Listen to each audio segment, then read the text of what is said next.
Hello, night traveler. You arrive at the hour when smoke goes soft, and the sky over Anyang darkens into inked silk, stretched and waiting.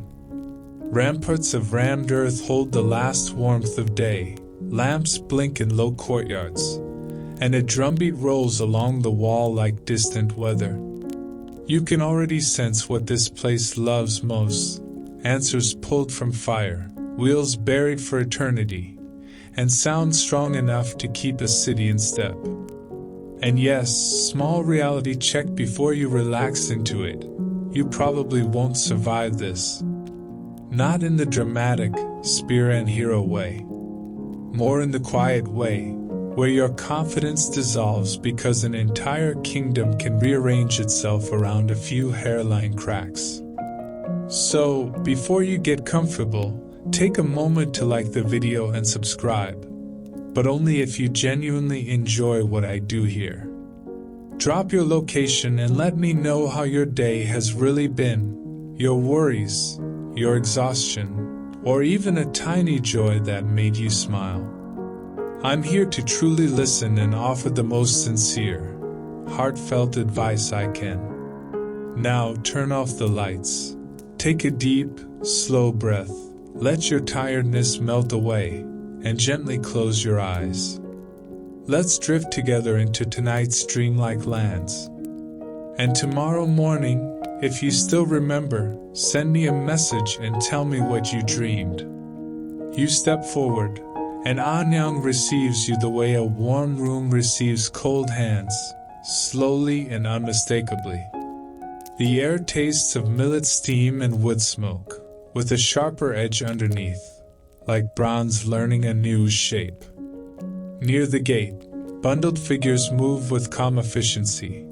Torchlight slides along packed earth and dark timber.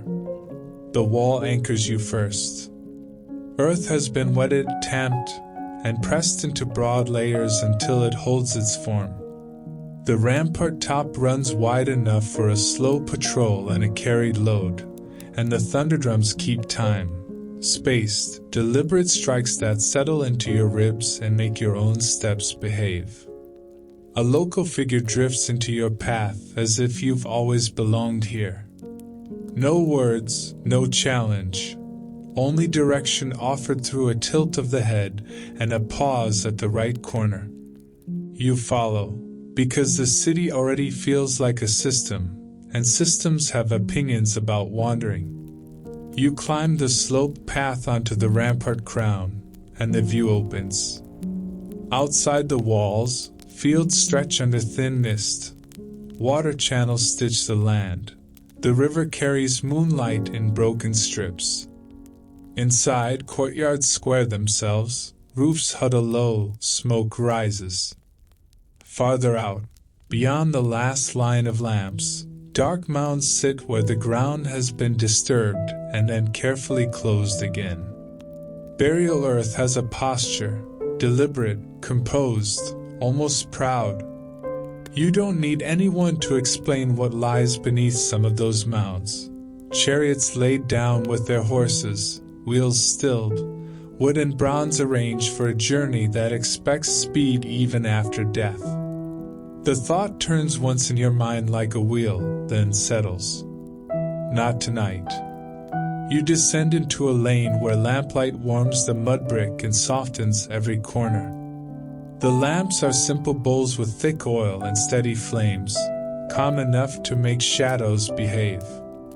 You pass leather hung dark and supple, waiting to become straps that keep horse and human in agreement. You pass a bench where wood curls fall like pale ribbons.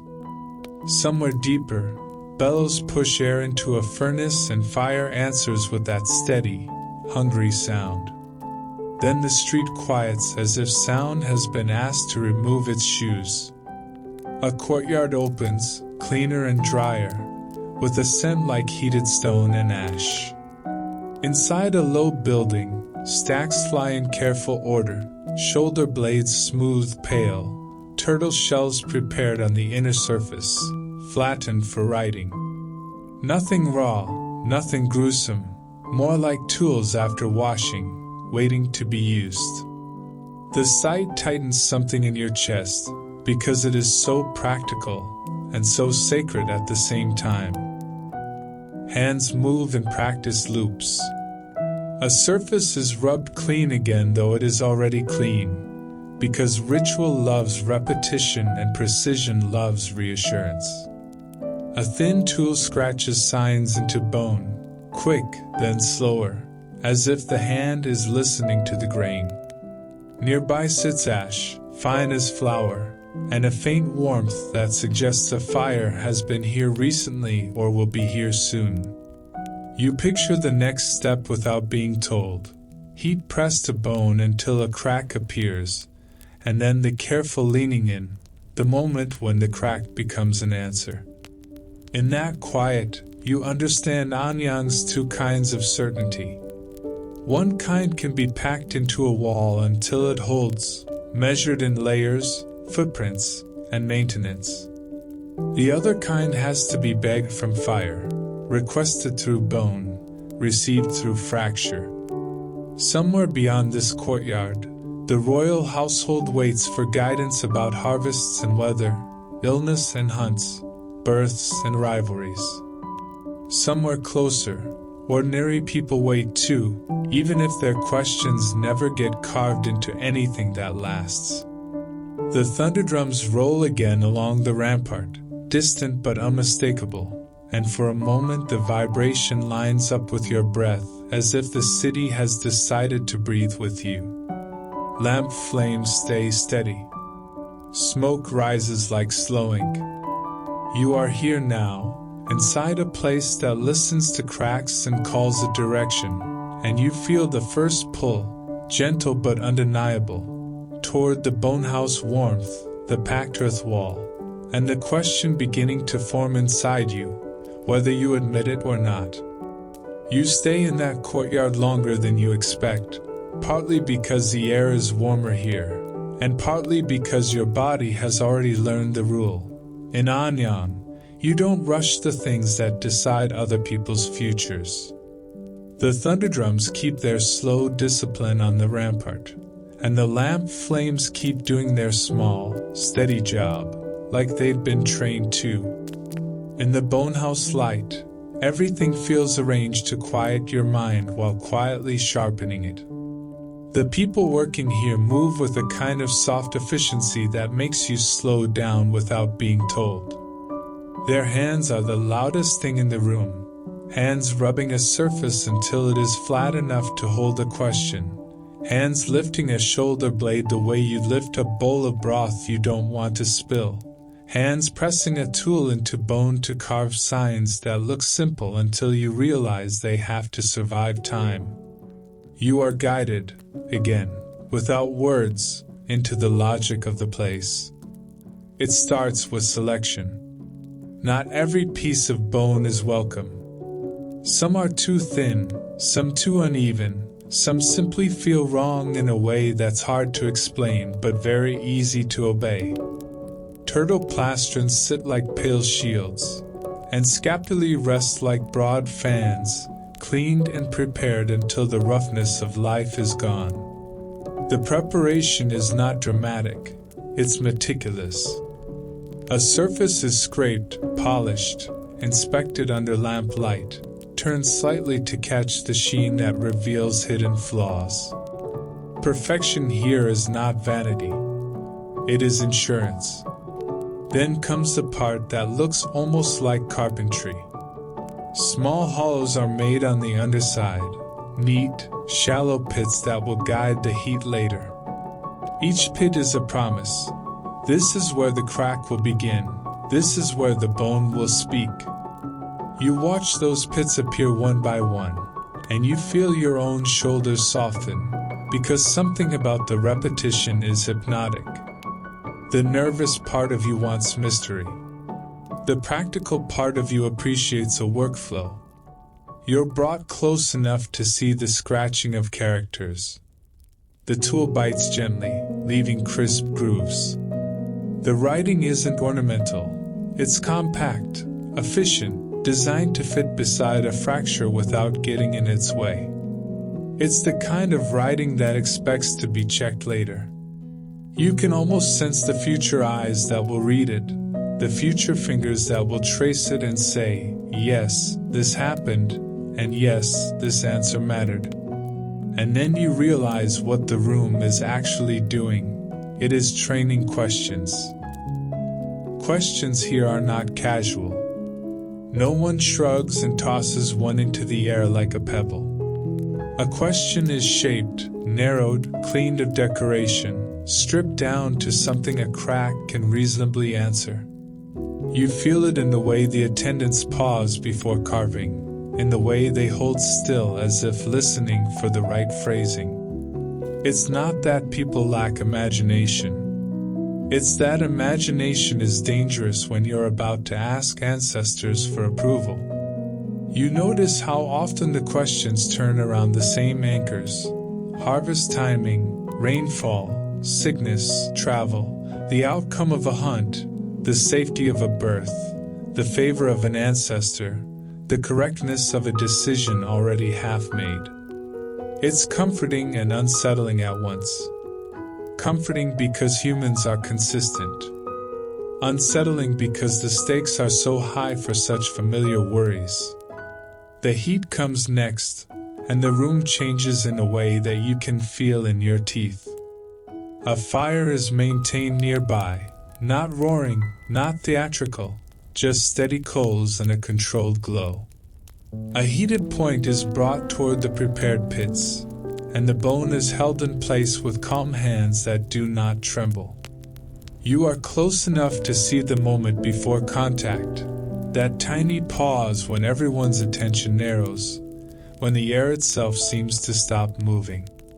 When the heat meets bone, the sound is small, a faint tick, sometimes a sharper snap, as if a dry twig has been asked to break politely. A crack blooms outward from the pit like a pale lightning stroke. For a second, it looks random. Then you notice the patterns the watchers are noticing, the direction, the branching, the thickness, the angle. You see eyes track the fracture the way a seasoned sailor reads wind on water. No one celebrates.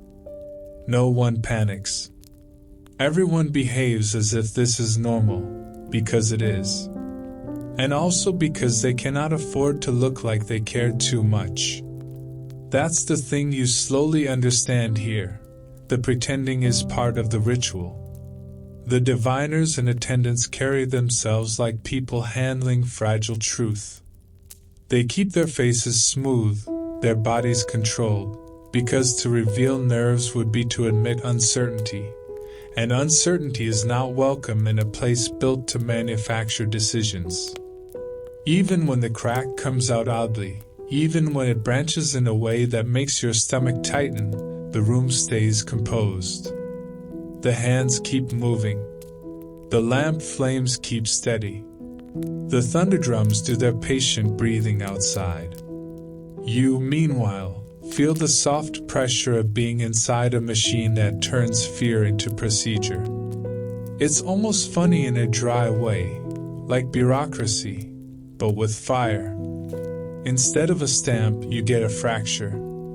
Instead of a signature, you get a carved verification later. The outcome, the follow-up, the proof that the crack was right. Because the system doesn't just want answers. It wants a record of being correct. A fresh bone is set aside to cool. Ash dust is brushed away with care. Another is lifted, turned, checked.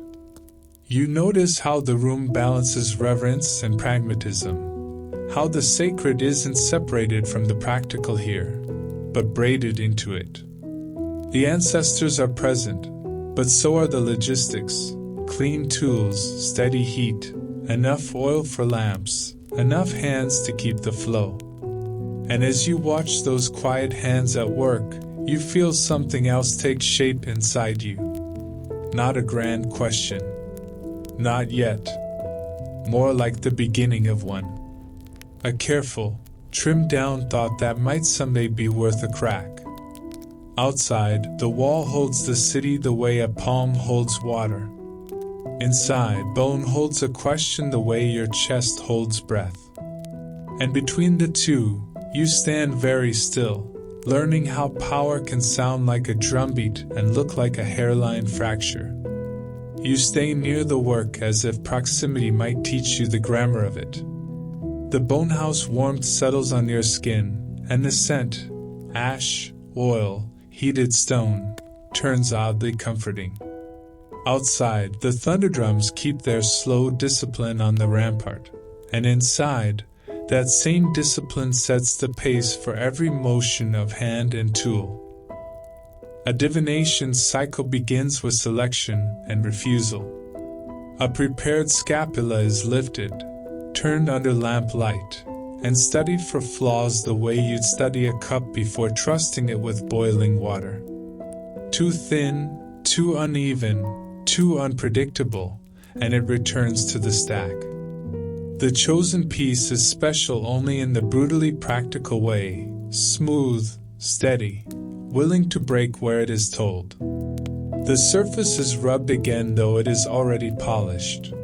Repetition is how people convince themselves they didn't miss anything. A thin tool scratches compact characters near the edge. The question, trimmed down until it is sharp enough to sit beside a crack.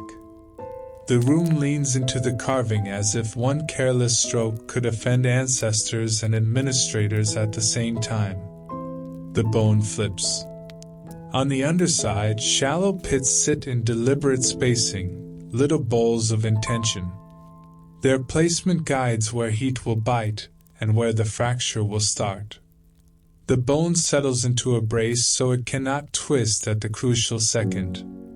Ashes dab near the carved grooves, not for drama, for clarity, so writing in future lines will read cleanly.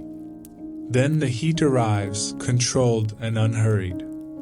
A heated point is lifted from the coals, glowing softly like an ember that learned manners. It hovers over the first pit for a breath. The room tightens, not with noise but with attention. When the point touches bone, the sound is small and clean. Tick. A pale line forms instantly, a hairline fracture running outward like lightning choosing a path. There is no flinch, no gasp, only trained stillness. The point moves to the next pit. Tick. Another crack blooms. The bone rotates a fraction, and heat meets the next hollow. Tick again, and now you see the logic. Each fracture is a sentence fragment, and together they make something readable. Ashes brush lightly along the new lines. The cracks darken in contrast, becoming routes rather than accidents. One fracture, though, doesn't behave politely. It branches early, a thin fork darting off at an angle that makes your stomach tighten, because it looks like hesitation given a shape. No one reacts with panic. The bone is simply turned, steadied, and the sequence continues, as if oddness is expected and therefore not terrifying. You notice something else as the writing is checked. The question is often paired, asked in two directions, one version that hopes for a thing, another that denies it. So the cracks can be compared like two maps laid side by side, and a strange fork can be weighed against its twin. Interpretation begins with a lean in. Not a performance, more like a craftsperson checking a fine joint. The diviner's eyes move between the carved question and the fracture's direction, between branching and thickness, between whether the line runs straight and confident or wanders into hesitation. The materials are honest. Fire does what fire does. Bone breaks the way dry bone must. Meaning is where the human hand matters. And meaning is handled like something fragile. The diviner does not invent, but the diviner does choose which branch matters most. Whether a fork means complication or detail, whether a line that stops short is caution or refusal. It's disciplined imagination, fenced in by tradition, made accountable by record. A scribe sits ready, and the moment the diviner's focus settles, the scribe scratches notes with quick economy, prompt, crack shape, judgment. When the bone cools, the cycle completes in the quiet transfer from hands to hands. An attendant lifts the scapula carefully, as if it could bruise. The carved question and fresh fractures are now a portable instruction. You follow the attendant out into lamplit lanes, and Anyang feels less like a backdrop and more like a body waiting for a nerve signal. The message does not announce itself. It doesn't need to. You notice the shift in small behaviors. A stable hand pauses mid-knot and reties a strap tighter, as if tomorrow has changed angle. A bundle meant for early departure is set down again.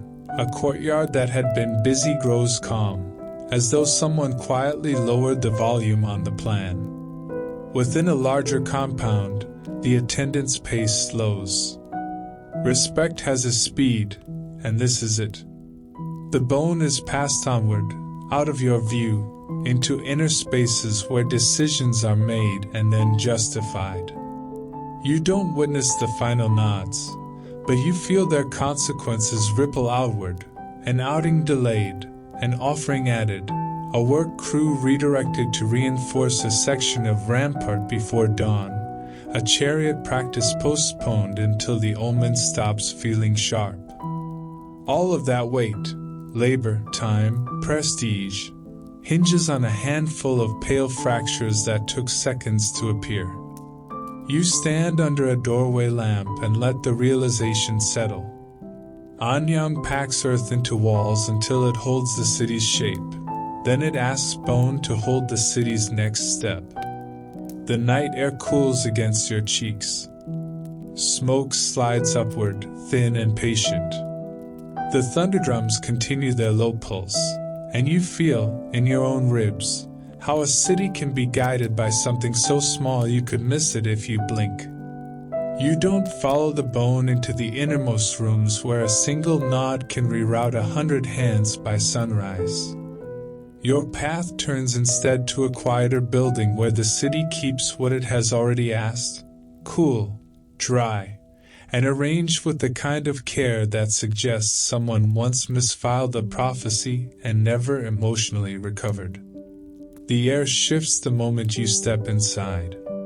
Warm smoke falls away, replaced by dryness that feels engineered.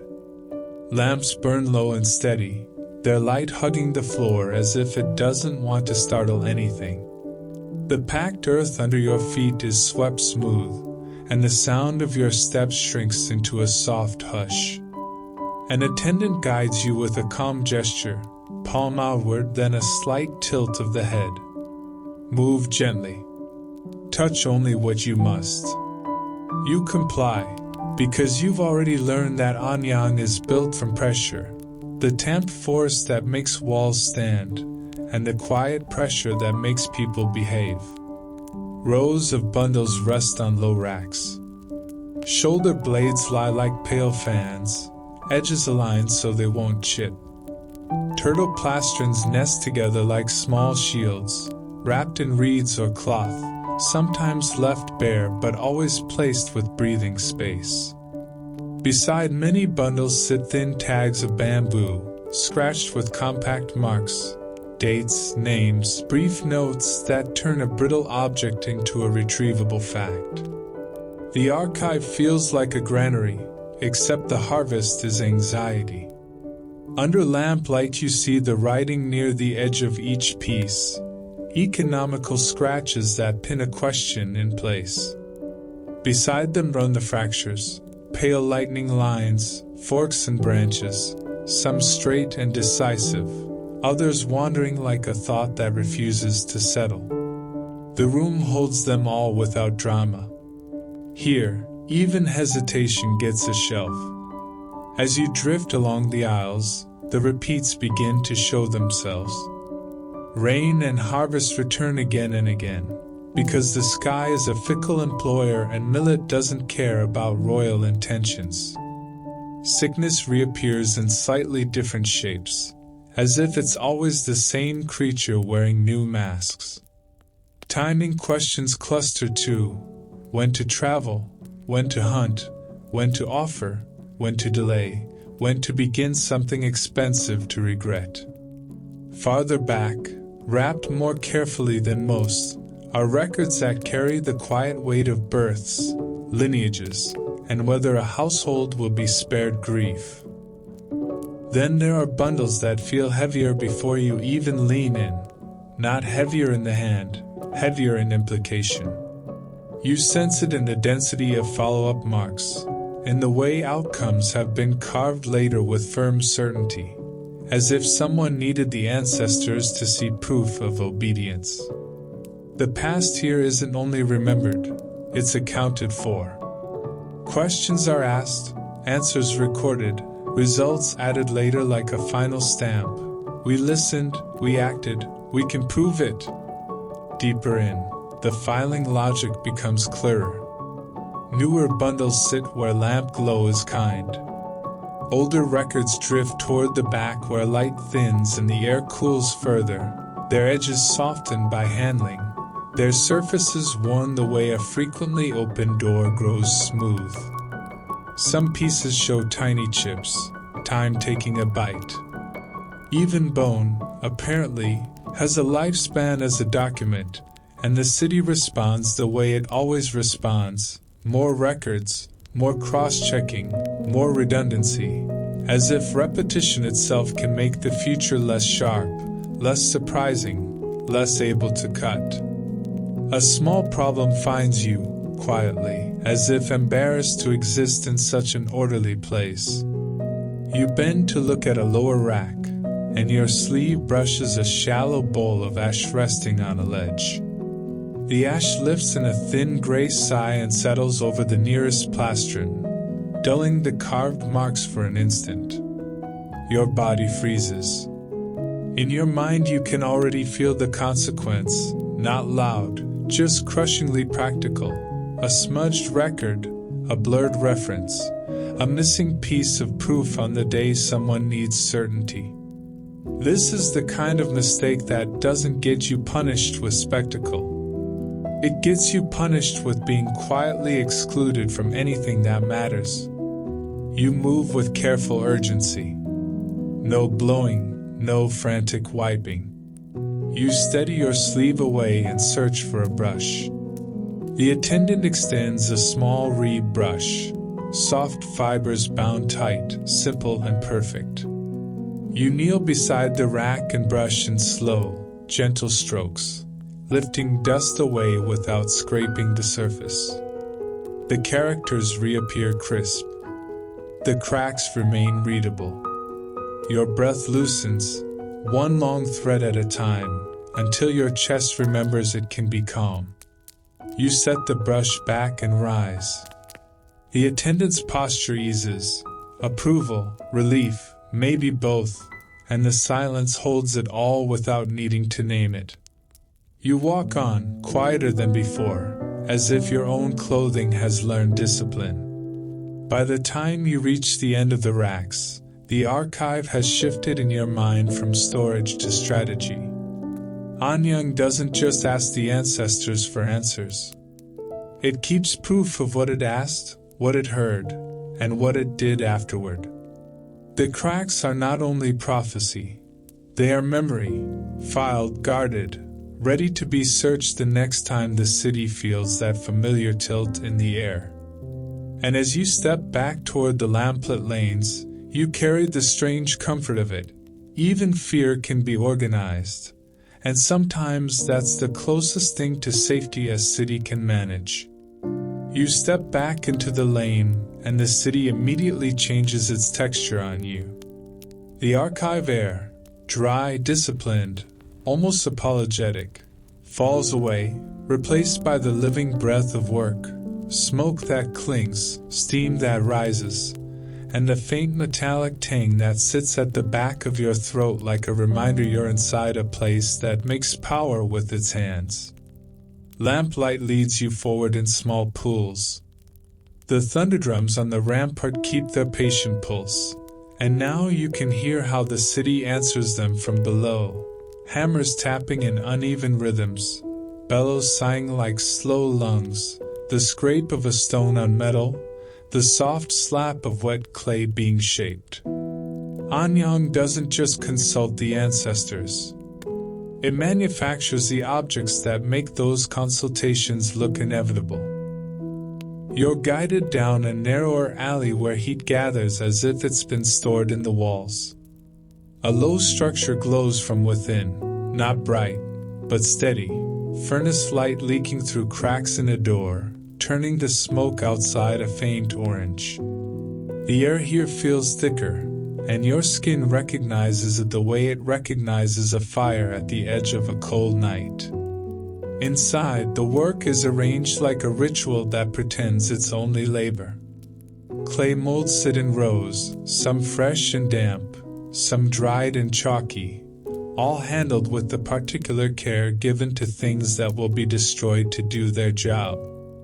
You watch hands press patterns into sections of mold, tight spirals, animal forms, geometric ridges, then seal them, tie them, set them aside.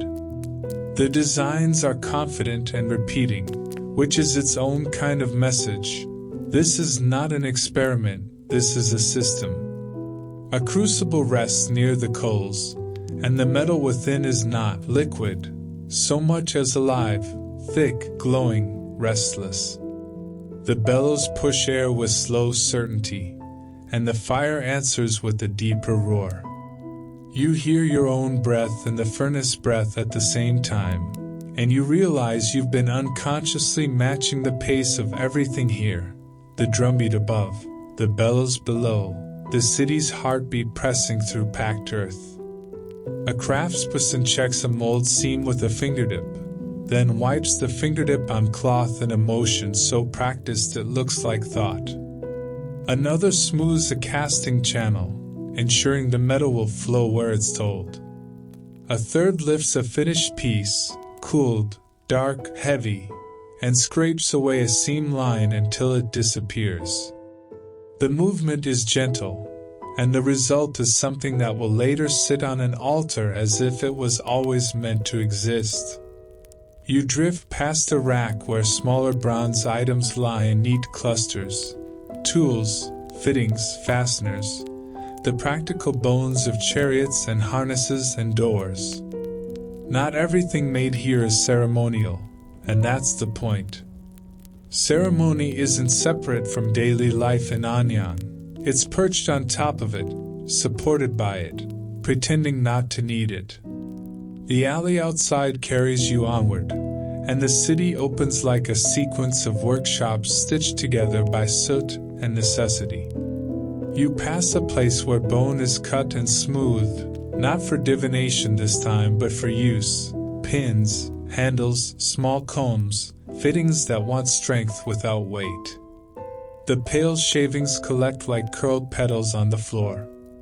The air smells faintly sweet, dry, and clean compared to the foundry's furnace breath, and you catch yourself thinking about that ash bowl you nearly disturbed.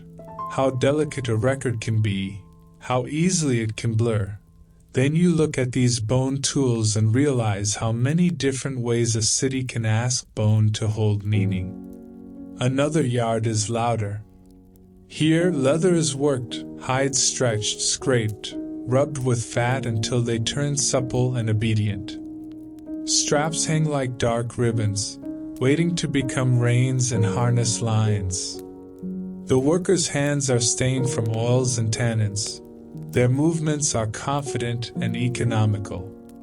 Leather is a language too, one you learn by watching. How tight a strap should be, how much give you allow before it becomes danger, how you trust a knot that may someday decide whether a chariot stays upright at speed. You take a step closer and misjudge the ground.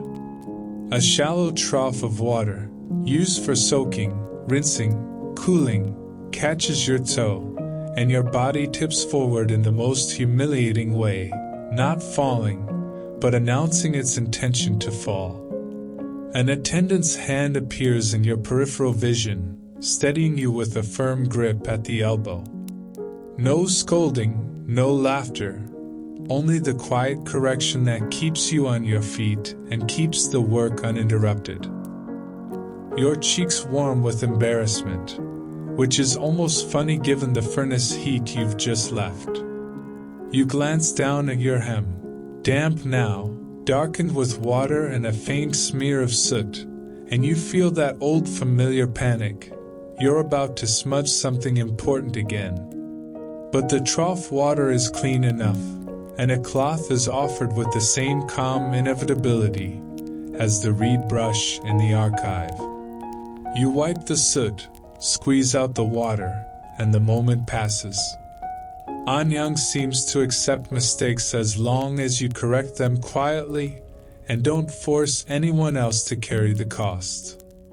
You continue slower now, more careful with your steps, and you start to notice how the city's hierarchy shows itself even in the layout of work. Some workshops sit close to inner compounds where guards move with more purpose and lamps burn better oil. Other workshops stretch toward the edges, nearer to the gates and the smell of fields, where space is cheaper and smoke can rise without inconveniencing anyone important. Even craft has social geography. And yet, no matter where you are, the objects being made all point back toward the same idea: control. Bronze vessels will be lifted in rituals where ancestors are fed and thanked, and those ceremonies will make decisions feel sanctioned. Chariot fittings will hold wood and leather and horse together, turning speed into status and status into intimidation. Thunderdrums will speak for the ramparts, aligning the city's bodies into one shared tempo. Even the smallest pin, the simplest tool, supports the larger machinery of order. You stand in the mouth of an alley and let the layers sink in. The packed earth walls hold the shape of Anyang. The archive holds its anxieties. The bonehouse holds its questions. And these workshops, these smoky veins, hold the physical proof that the answers matter. Above, the rampart drums roll again, and the sound feels different now that you've walked the foundries and leather yards. It isn't only a beat, it's a reminder that everything here is tuned. The city is a drum, a furnace, a record, a wheel. You breathe in the bronze breath air and without meaning to, you match your steps to the rhythm, careful, steady, and very, very awake inside the sleepiness of it. You drift out of the workshop lanes with the furnace heat still tucked into your skin, and the night air feels cooler by comparison, cleaner too, even though it's still threaded with smoke. The thunderdrums above keep their slow pulse, and you notice how your body has started obeying it without asking permission. It's a little rude, honestly, how easily a city can retrain you. You came here with your own pace. Anyang quietly confiscates it. The lane opens toward a wider space where lamps hang lower and the ground shows more footprints than dust. The market is not a single square so much as a braided river of movement, narrow aisles between reed mats, low tables, baskets, jars, and piles of goods arranged in tight, confident shapes. Even before you see the items clearly, you smell them: steamed millet, damp greens, smoke-cured meat, fish that has traveled in salt, and that dry mineral tang that always comes from brine and distance. A familiar kind of guidance finds you again. A local figure steps near, not blocking, just orienting, an open palm toward one aisle, then a slight pivot toward another.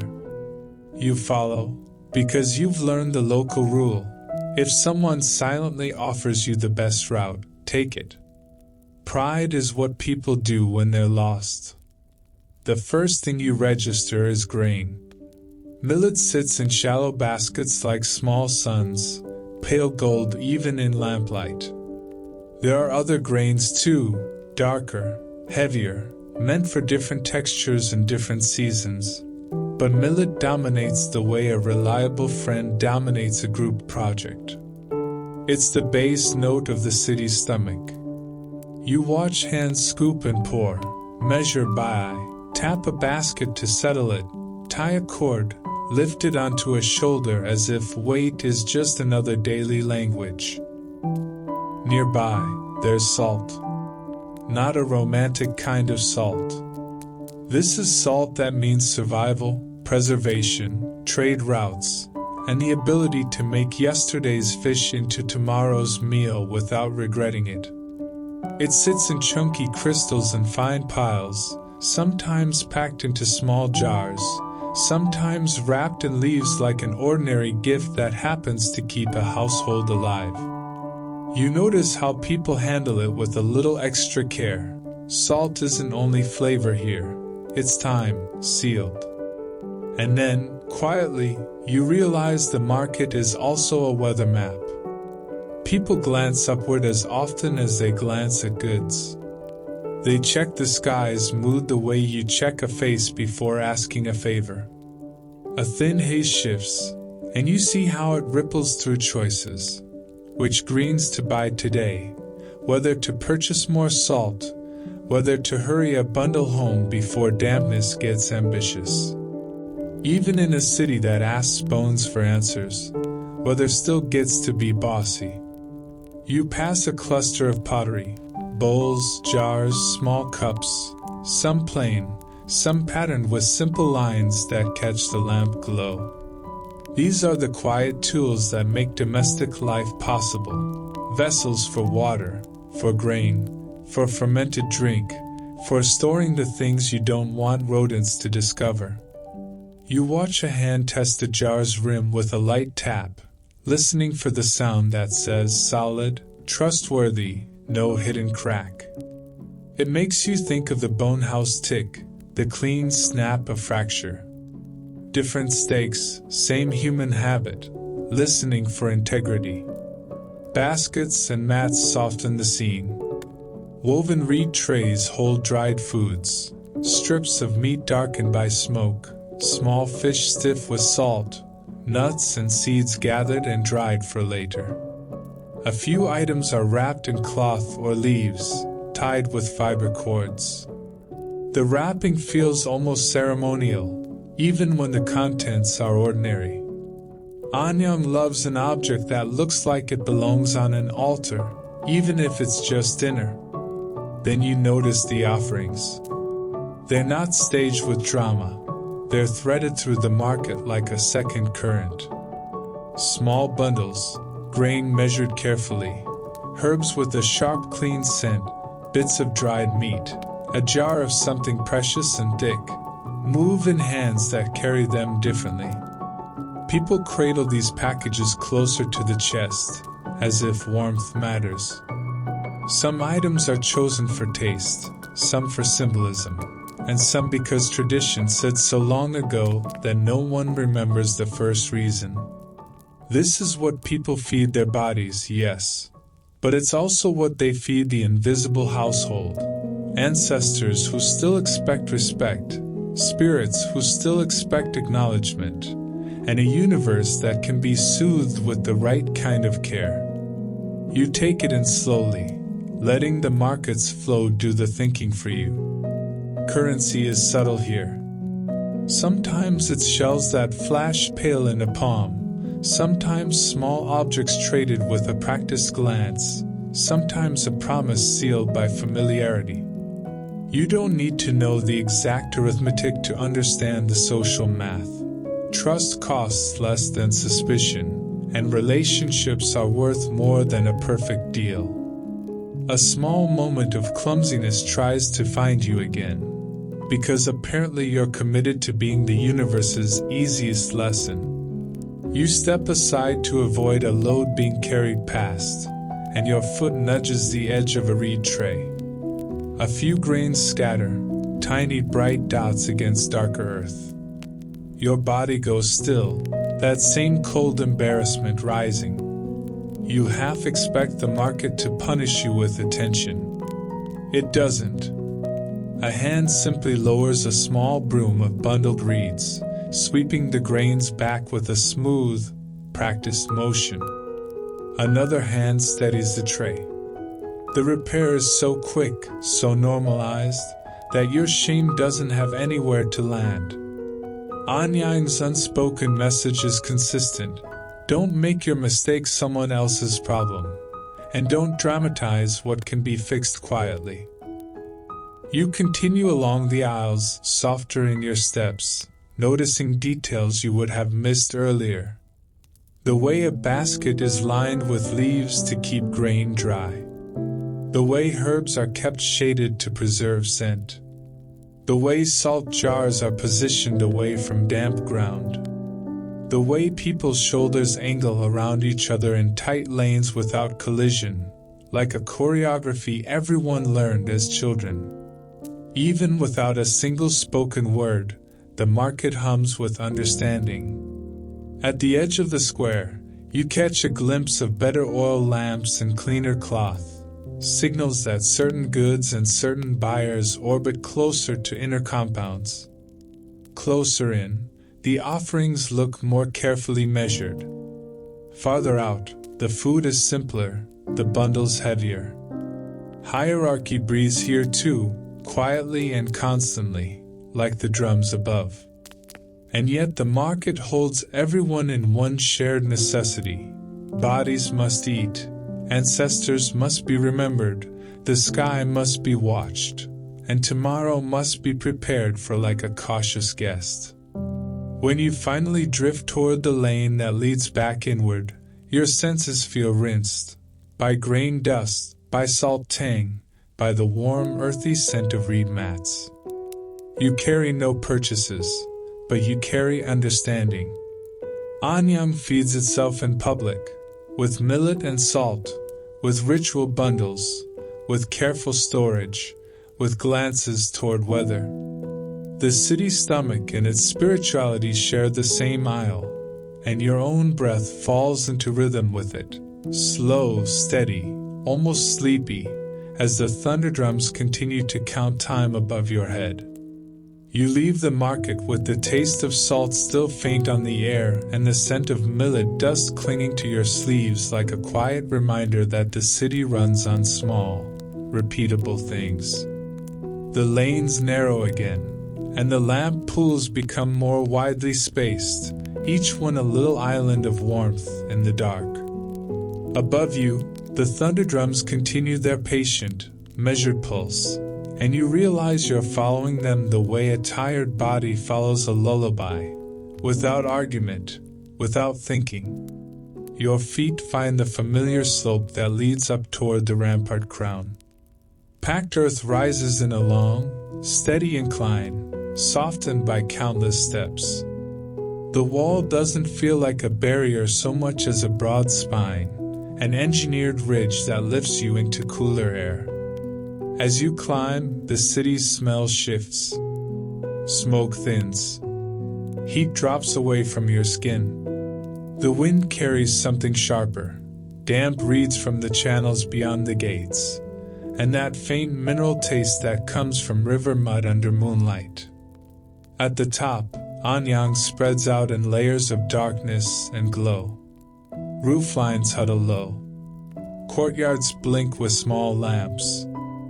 Farther out, the fields lie flatter and quieter, their edges washed in mist, and beyond them the land disappears into a soft, unlit distance. The city feels held in a bowl of night. And here, on the wall, the drums are no longer distant. They're physical. They exist in full shape and weight, large frames set on sturdy platforms, their bodies made from thick wood, their drumheads stretched tight with hide until they gleam faintly under torchlight. You notice the way the hide catches the flame, not glossy, more like a living surface that remembers the animal it came from and now serves a different kind of life. An attendant stands near the nearest drum platform, posture upright, still, attentive, like someone guarding a tool that can wake an entire city. Another figure tends the area around the drum, checking bindings, inspecting the drumhead's tension, making small adjustments with the calm precision you've seen everywhere tonight. It's the same energy as the archive brush removing ash, the same competent quiet as the hand that caught your elbow near the leather trough. Here, too, the city prefers problems handled early and softly. You move closer and feel the structure under your feet. The packed earth is firm, but not dead. It has a subtle give, like something pressed so hard it became confident. The wall is layered, earth tamped into place, dried, tamped again, until it becomes a material that can carry patrols, loads, and the heavy, vibrating thump of drumbeats without collapsing into dust. You can almost imagine the labor it took, the sweat and time compacted into this quiet strength. Anyang doesn't just build up. It compresses. The thunder drum strikes again, and the sound rolls through the wall and into your bones. It's not merely loud, it's round. It swells, travels, and arrives. The vibration is clean enough that you can feel it before you fully hear it, a soft shove in your ribs that makes your breathing fall into line. The beat isn't frantic. It's measured, like a hand counting time on your shoulder. You begin to understand why the city loves drums on its ramparts. The wall is already the highest stage. Sound from here can carry over roofs, over courtyards, over lanes and workshops, out into fields and camps beyond. A drumbeat can announce a watch change, a gathering, a warning, a ceremonial time, a shift in work, without anyone needing to run messages through twisting streets. The sound does the running. The beat is the messenger. And there is something else, too, something less practical and more psychological. A wall says, "We are inside, you are outside." A drum says, "We are together, we are synchronized." The sound makes the city feel like one body, and one body is easier to steer. You watch the attendants near the drum platform, and you notice how little effort is wasted. Mallets are held in a way that protects wrists. Hands rest before they move. Even the rhythm feels economical, enough to be heard, not so much that it burns through energy or attention. This isn't performance, it's infrastructure. The thunder drums are part of the city's operating system, the same way the market is part of its stomach and the archive is part of its memory. From this height, you can see the inner compounds more clearly, areas where lamps burn steadier, where courtyards are cleaner, where movement is more deliberate. You don't need a map to feel the hierarchy. It's written in oil quality, in roof repairs, in the density of guards at certain gates. Yet the drumbeat crosses those boundaries without caring. It reaches the cleaner lamps and the smokier lanes alike. It makes no distinction. Sound, at least, behaves like a public good.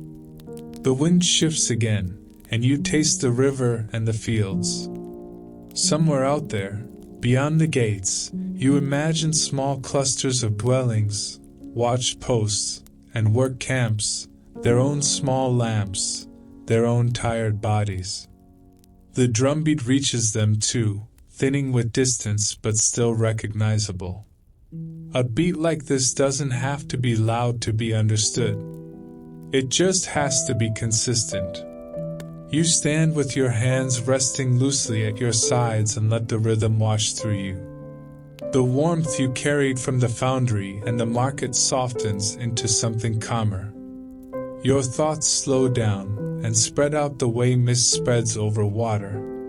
You remember the archive racks, questions filed like grain, cracks like pale lightning.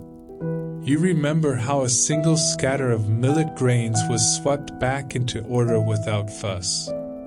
You remember the way Anyang corrects small disruptions before they become embarrassing. And now you realize the thunderdrums are doing the same thing, only on a citywide scale. Each beat is a gentle correction, a reminder, a realignment, a soft insistence that everyone's body belongs to the same tempo, whether they're casting bronze, tying harness straps, polishing bone, or counting salt crystals into jars. You lean slightly toward the drum platform and watch the torchlight ripple across the drumhead, across the wood frame, across the packed earth wall. The night feels deep here, but not empty. It's filled with engineered sound, held up by compacted earth, and carried by wind that seems to know exactly where to go. The drum strikes again, steady, low, patient, and you feel it settle you the way a firm hand settles a restless animal, the way a calm record keeper settles a stack of fragile documents. Anyang doesn't soothe you with softness. It soothes you with structure. And as dusk finishes turning into full night, you find yourself oddly grateful for it, standing on the rampart's spine while the city below stays in step. The drumbeat continues, and for a while it's so steady it becomes part of your body's background, like your own pulse after a long walk. The torchlight trembles, wind brushes your cheek, and Anyang below stays stitched together by sound. You almost start to drift into that pleasant, weightless state where thoughts loosen and edges blur. Then the rhythm twitches. Not a dramatic stumble, nothing that would make a whole rampart gasp. Just a faint unevenness, a fraction of a beat arriving too early, then the next one slightly late. It's the kind of misalignment you might miss if you're not already tuned to the city's tempo. But you are tuned now. Your ribs have memorized the pattern. Your breathing has been following it like a sleepy animal following a familiar hand. The attendants near the drum platform notice too. Their posture shifts in a way that doesn't announce panic, but it does announce attention. A hand that had been resting now hovers. A gaze that had been soft now sharpens, tracking the drumhead, the mallet, the bindings. Torchlight glints on the hide surface, and you see a tiny change in it, subtle, like a skin that has taken on dampness. The air has cooled. Mist has thickened. The night has decided to breathe heavier, and leather and hide always have opinions about moisture. The next strike lands, and the tone isn't wrong exactly. It's just less clean. The sound spreads a touch wider, as if it has lost a little of its taut discipline. That's the kind of thing that makes practical people frown and superstitious people quietly rearrange their insides. And in Anyang, practicality and superstition live in the same house and share the same bowl. You watch an attendant step closer to the frame and check the lashings that hold the drumhead tight. Fingers press, testing tension. Another figure glances down the wall walk, toward where the drum beats travel along the rampart line, checking if the unevenness is traveling too, if it's going to ripple into the city like a crooked stitch. Your own mind does what minds do. It starts building consequences. A slightly off rhythm becomes a misread signal. A misread signal becomes a delayed watch change, a gate opened too early, a crew arriving out of step, a ritual timing missed by a breath too long. Or worse in this place, a sound interpreted as omen. You remember the bonehouse tick and the clean snap of fracture. You remember how the archive keeps proof of rightness. You remember how little it takes to shift the weight of decision. A hairline crack, a smudge of ash, a few scattered grains of millet. Here, a slack drumhead is a crack you can hear.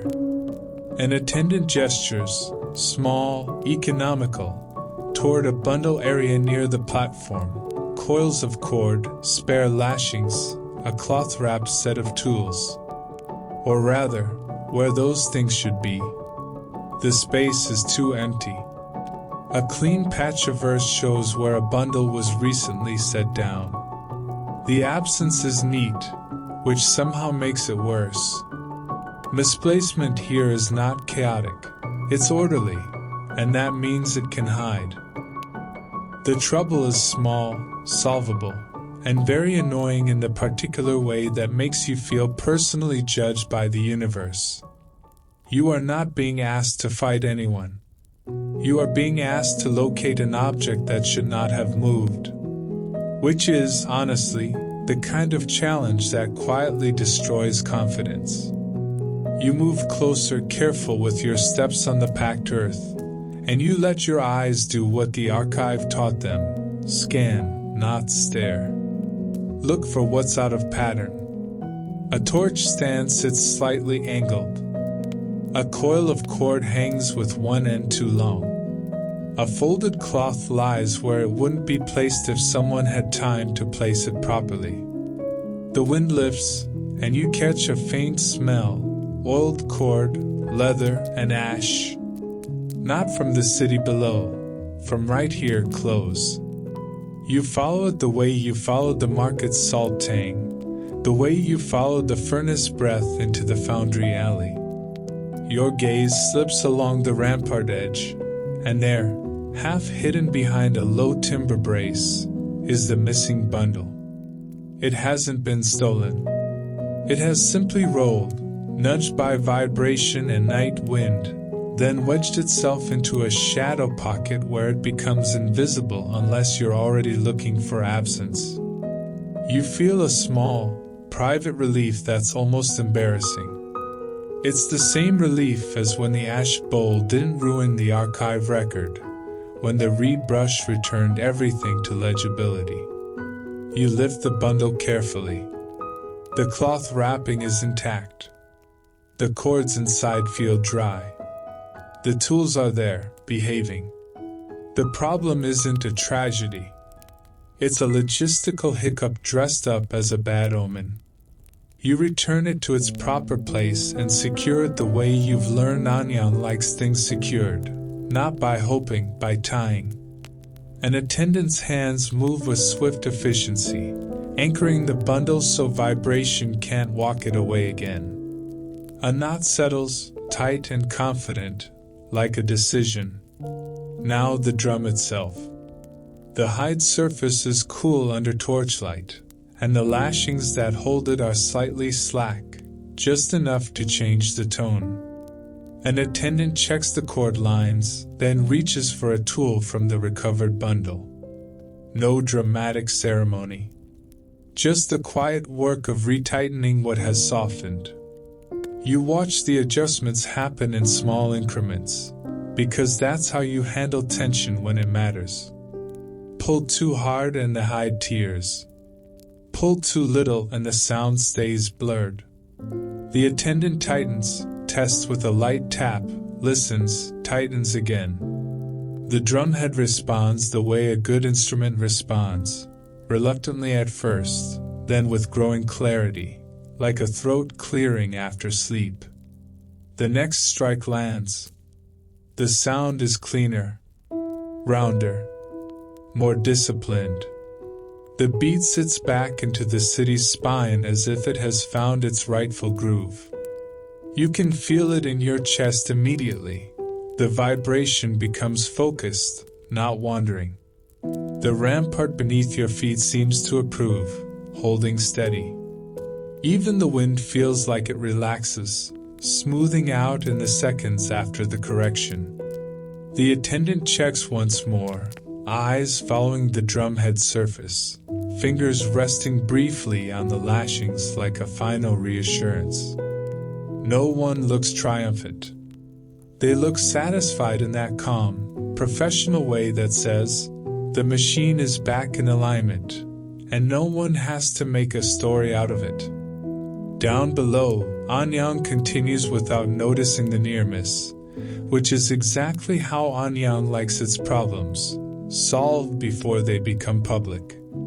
The rhythm carries over roofs and courtyards, into workshop lanes and market edges, and the city's bodies unconsciously resync, steps matching, hands moving in time, watchful eyes steadying.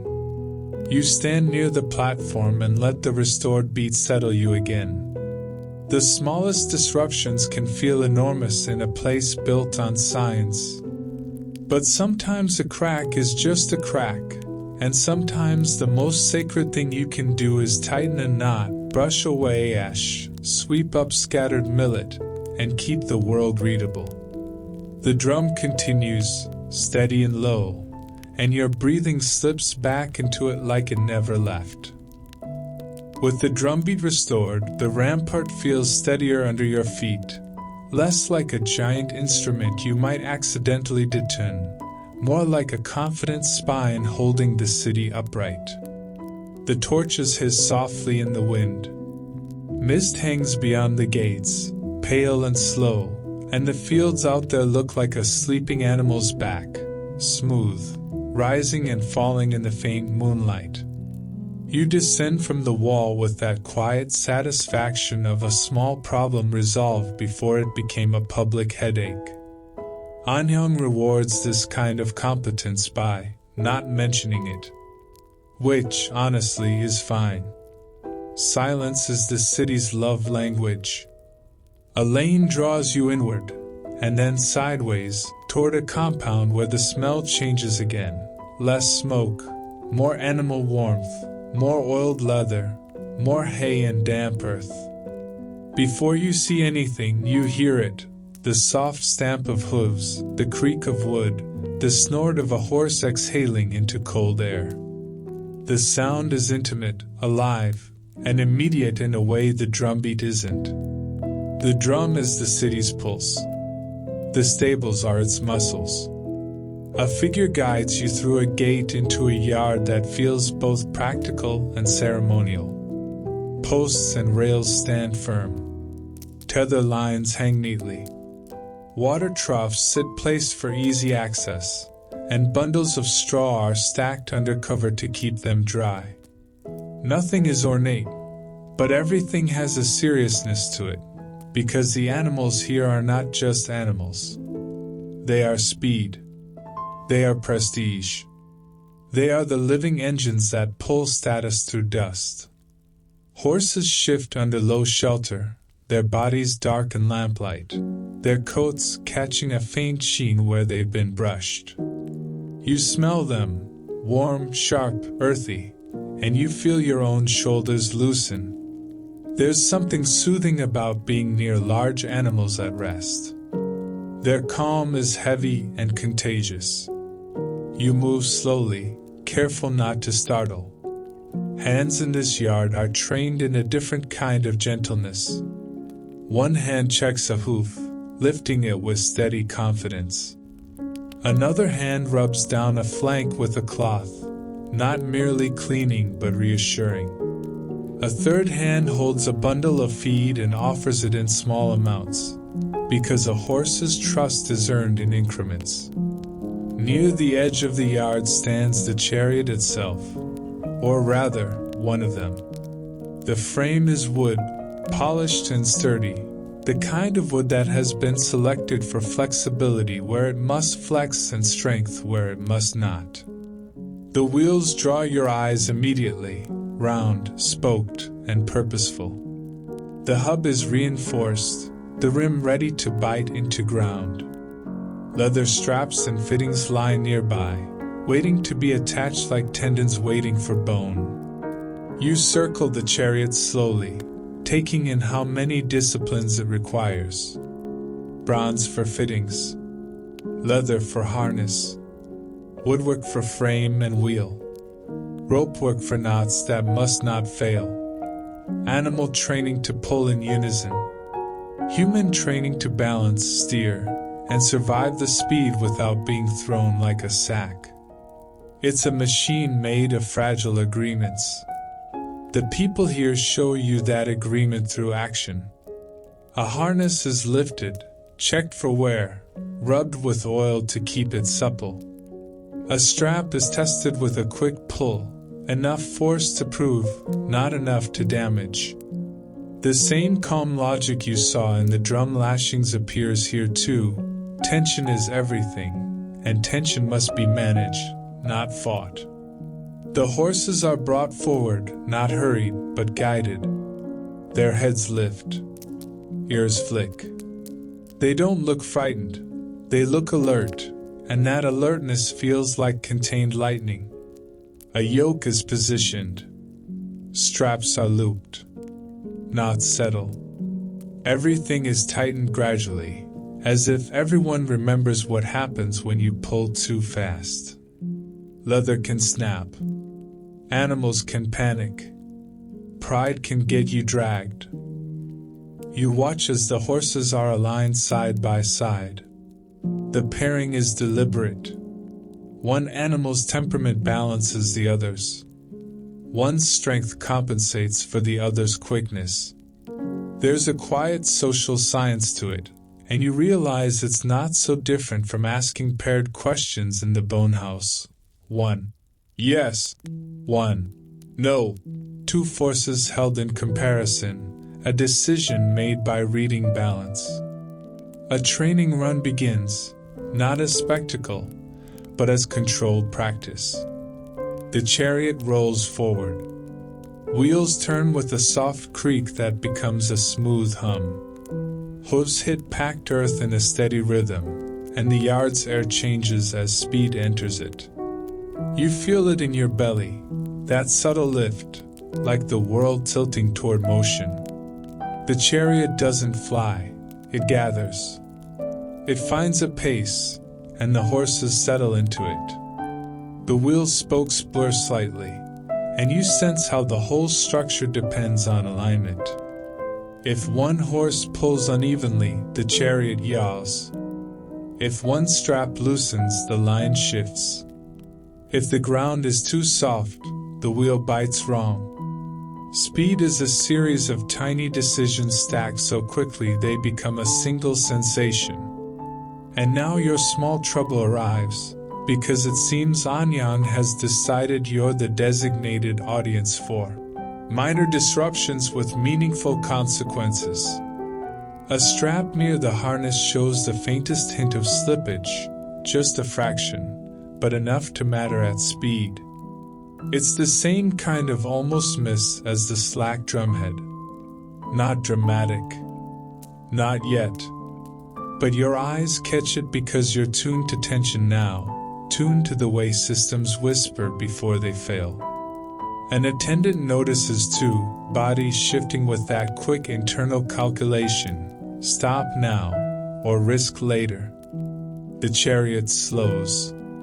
The horses are guided down to stillness. The strap is checked, and you see the cause immediately. Oil and dampness have made the leather slightly slick, and the knot has settled in a way that looks secure until motion tests it. No scolding. No frustration performed. Just the quiet rework of safety. The strap is loosened, dried with cloth, retied with a more secure turn, tension measured by hand, then tested with a firm pull. The knot holds. The leather sits obediently, no longer trying to slip its responsibilities. The practice resumes, and the chariot rolls again, smoother now, more confident. The horse's breath plumes in the cold air. Their hooves drum the ground, and for a moment the rhythm echoes the thunder drums on the rampart. Another beat, another system of synchronization, another way to make many bodies act like one. You look at the chariot, and without forcing the thought, you remember the burial mounds you saw from the wall. Chariots aren't only for movement here. They are for display, for intimidation, for the theater of power, and eventually for stillness, laid down in tombs with horses and fittings as if death itself should arrive on wheels. That knowledge sits quietly in your mind as the practice run ends. The chariot slows. The horses are unhitched, rubbed down, offered water. The yard returns to its steady warmth and animal breath. And you stand there, feeling the strange calm that comes from watching danger handled with competence. In Anyang, speed is sacred, but so is the careful tightening of a strap before it becomes a disaster. The drumbeat above continues, distant now, steady as ever. The chariot wheels rest. The horses shift and settle. And you begin to sense that the city's love of wheels isn't just about travel. It's about control over motion, even the motion that will someday be buried and asked to last forever.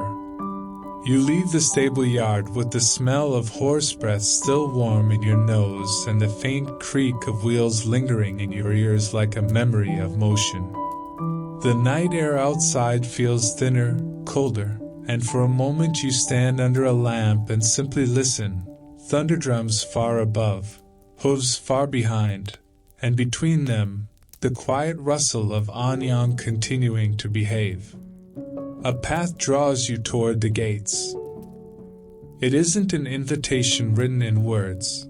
It's the way the lanes straighten, the way guard posts become more frequent, the way the city's inner glow gives way to the darker edges where smoke can drift freely and no one cares if your lamp oil is a little cheap. You follow because you've already learned that Anyang likes to show you things in order. First the questions, then the records, then the makers, then the rhythm, then the wheels.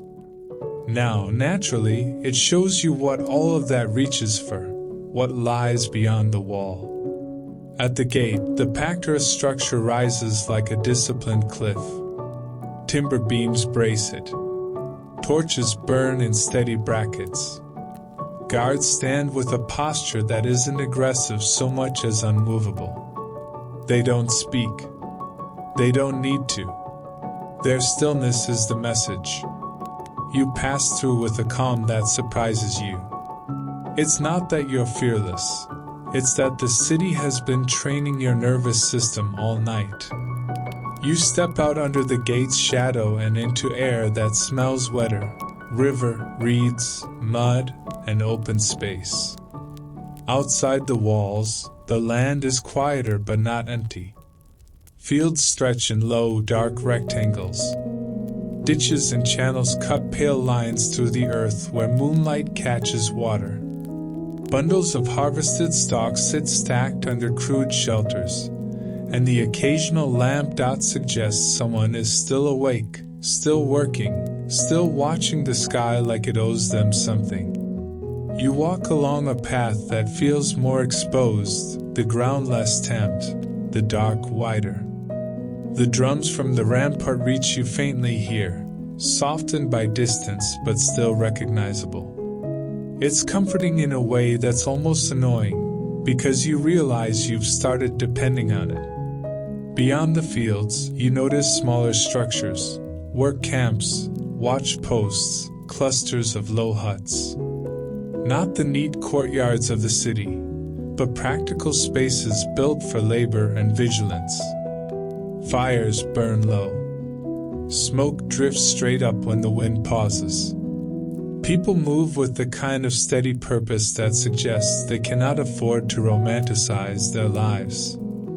You drift closer to one cluster and understand, without needing an explanation, that this is where Anyang's order stretches thin. Inside the walls, hierarchy is cushioned by ritual and architecture. Out here, hierarchy shows up as workload and exposure. Who works in damp mud? Who works in warm courtyards? Who watches the dark beyond the fields? Who sleeps within a protected grid of lanes and lamps? The land itself feels like a living ledger, A canal means someone dug it. A levee means someone carried earth. A straight path means someone enforced straightness.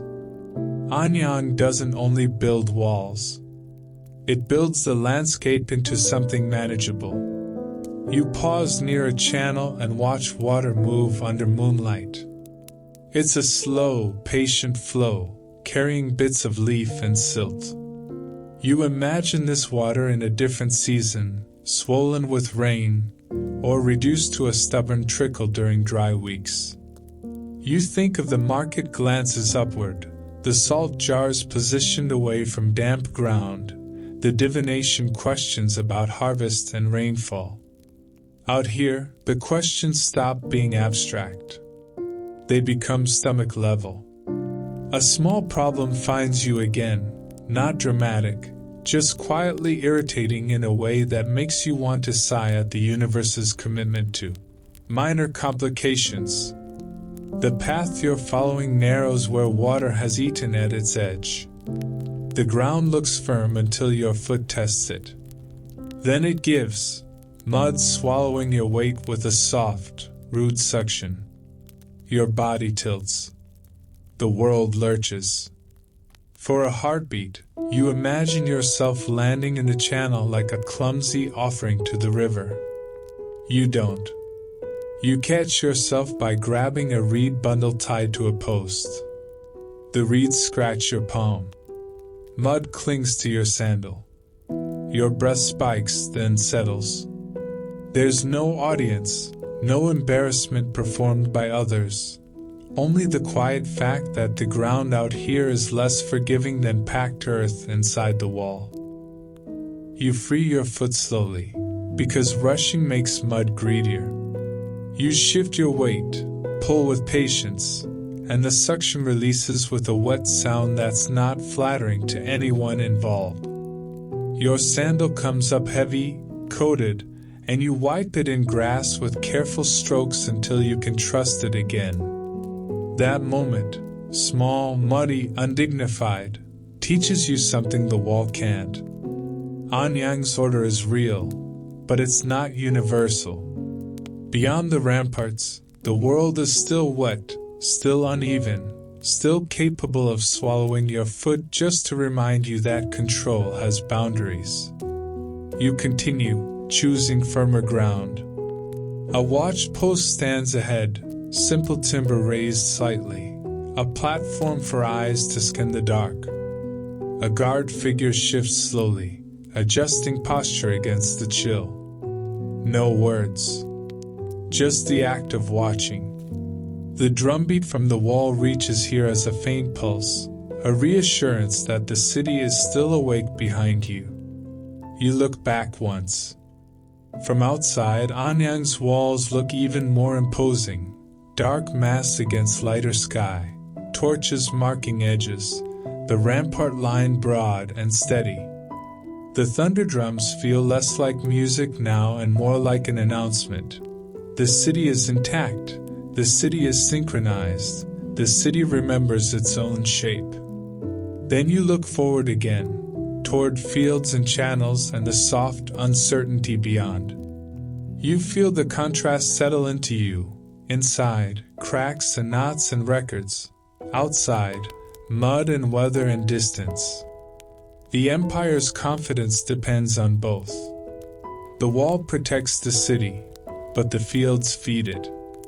The drum organizes time, but the rain decides whether that time is generous.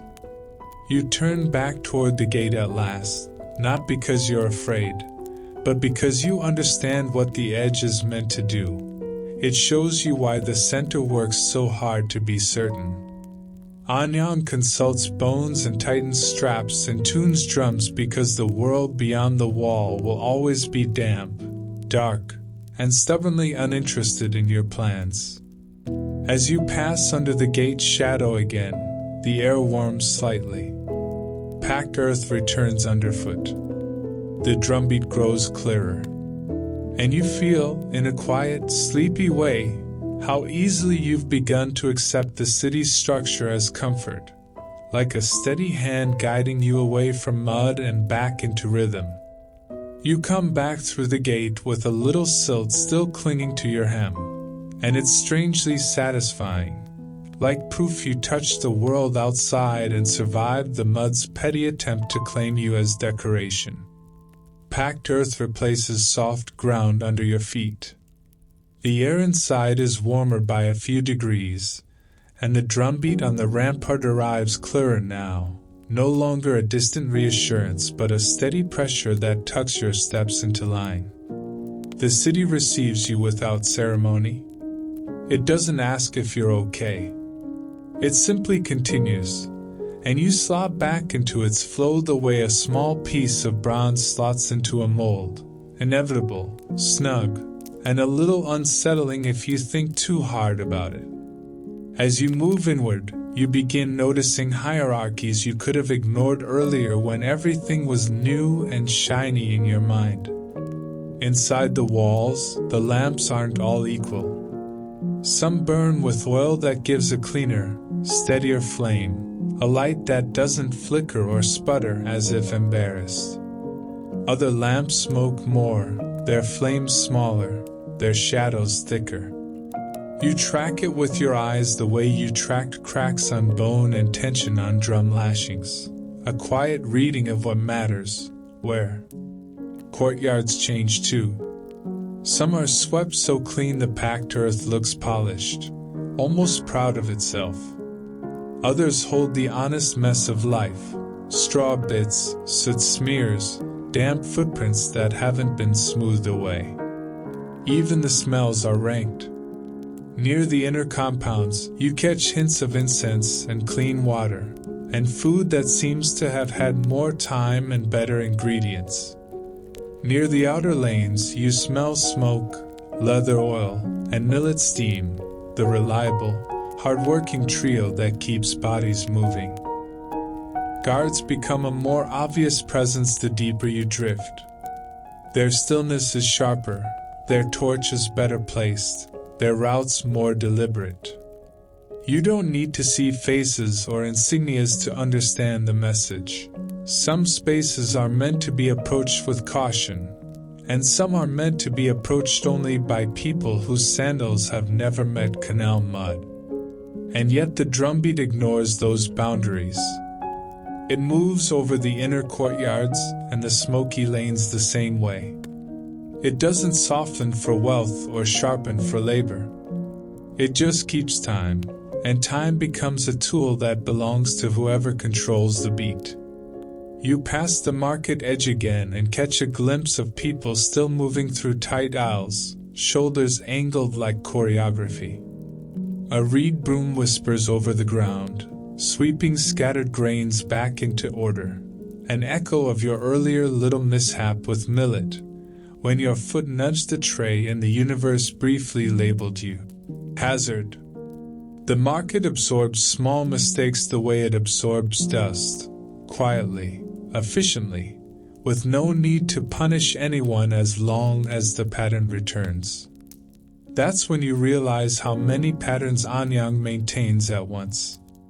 There's the pattern of daily work, grain measured, leather oiled, bronze cast, reeds woven, tools stored. There's the pattern of ritual, offerings carried differently, bundles cradled closer, lamps tended with a shade more care. There's the pattern of vigilance, guard posts, watch changes, gates that open and close on decisions you never see. And then there's the pattern underneath all of it, the ancestors being consulted, the drumbeat being maintained, the chariots being trained and, someday, buried with deliberate grandeur. You find yourself thinking about the archive again, those pale bundles stacked in calm rows, questions filed like grain, answers preserved like salt. The memory makes your spine straighten a little, because it's harder to pretend you're just sightseeing once you've seen a city's anxieties stored like inventory. Anyang doesn't only live forward. It lives sideways into records, and backward into ancestors, and outward into fields where mud can swallow your foot if you get careless. A lane carries you past the bonehouse courtyard, and the smell of ash and heated stone catches you lightly, familiar now.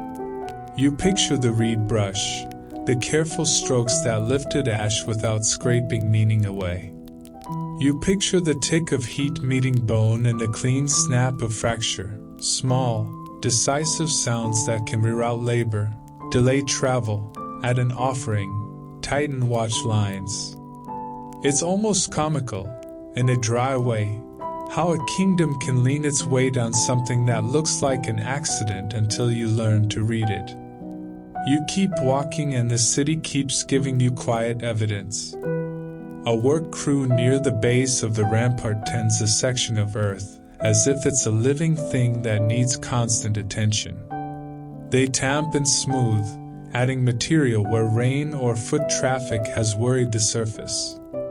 You watch their steady labor and remember the drumhead slackening earlier from dampness, how quickly a soft night can change tension. The wall is strong, but it is not eternal without care. Nothing is. Nearby, a messenger-like figure slips through a side passage with a bundled object held close, careful, cradled, purposeful. You can't see what it is, but your mind supplies possibilities, an offering bundle, a record piece, a tool meant for someone higher. You realize you've started thinking like the city, what's being carried, who is allowed to carry it, and what invisible chain of meaning it belongs to. Your own small chain of meaning shows itself when you glance down at your hem again. The silt is drying now, turning from dark damp to pale dust. It looks ordinary, but it's a reminder that the world outside doesn't care about records and rhythms. The world outside is water and mud and weather, and it will keep being that way, no matter how many questions get carved into bone. And maybe that's why Anyang's power feels so intent, because it's always pressing against an unruly world. A minor inconvenience tries to prove the point. As you pass a narrow corner where roof runoff has dampened the ground, your sandal schemes a slick patch of packed earth. Your foot shifts just enough to make your body do that quick, undignified wobble. Almost a fall, not quite, the kind of thing that makes you feel personally betrayed by physics. You catch yourself by placing a hand against a wooden post, steadying without drawing attention. No one stops. No one stares. The city does what it always does. It keeps moving, and it gives you the chance to fix your balance privately. You adjust your step, choose a drier strip of ground, and continue, pretending nothing happened, because that's the only correct social response in a place where competence is prized and spectacle is reserved for rituals. As you move deeper, the inner compounds glow a little brighter. The air feels calmer, as if smoke has been politely asked to stay elsewhere. You sense, more than you see, that somewhere behind those walls, decisions are being made on the back of tonight's cracks and tonight's rhythms. The diviners shape questions until they're sharp enough to survive fire. The drummers keep the city synchronized. The chariot yards keep speed disciplined. The archive keeps proof. The market keeps bodies fed. The ramparts keep shape. And you, mud on your hem, ash in your memory, drumbeat in your ribs, begin to understand how these things aren't separate wonders but braided tools. They stitch authority into daily life so smoothly that people can live inside it without noticing the seams. You walk a little slower now, not because you're tired, though you are, but because you're listening. The drumbeat, steady overhead. The softer sounds below, broom bristles, a leather strap being checked, a pot rim tapped for integrity. Tiny, repetitive acts. quiet corrections. The city's way of staying readable. And as your breathing matches that steady pace again, you feel the strange comfort of it. Anyang is a place where even uncertainty gets managed, filed, tightened, and gently tapped back into tune. You drift toward the outskirts again, not all the way to the damp fields this time, but to the quieter band of ground where the city's noise thins and the air seems to hold its breath. The drumbeat is still there, steady, low, but it arrives softened, as if even the thunder drums know to behave when the earth is full of sleeping names. Ahead, the landscape rises into low mounds and leveled rectangles of packed soil. From the rampart you saw them as dark humps in moonlight. Up close, they look deliberate, slopes kept tidy, shallow channels cut to guide rain away, reed matting laid where feet should tread. Anyang organizes even this. An attendant moves along the path ahead of you, not beckoning, just setting a pace your body automatically matches. The hush settles over you like ash. The entrance to the tomb ground is guarded, but it doesn't shout. A low timber frame. A lamp set where it won't gutter in wind. The message isn't, be impressed. It's, be correct. You feel it in the way your hands stay close, in the way your feet refuse to scrape. You're led to a cut in the earth where the soil has been opened and shaped into a deep, clean-sided pit. The air down there is cooler, denser, smelling of damp clay and fresh dug earth. Planks lie nearby, coils of rope, wooden braces holding the wall steady. Everything is prepared with the same measured attention you've seen all night. Align first, tighten second, trust last. At the bottom of the pit, the chariot is being placed.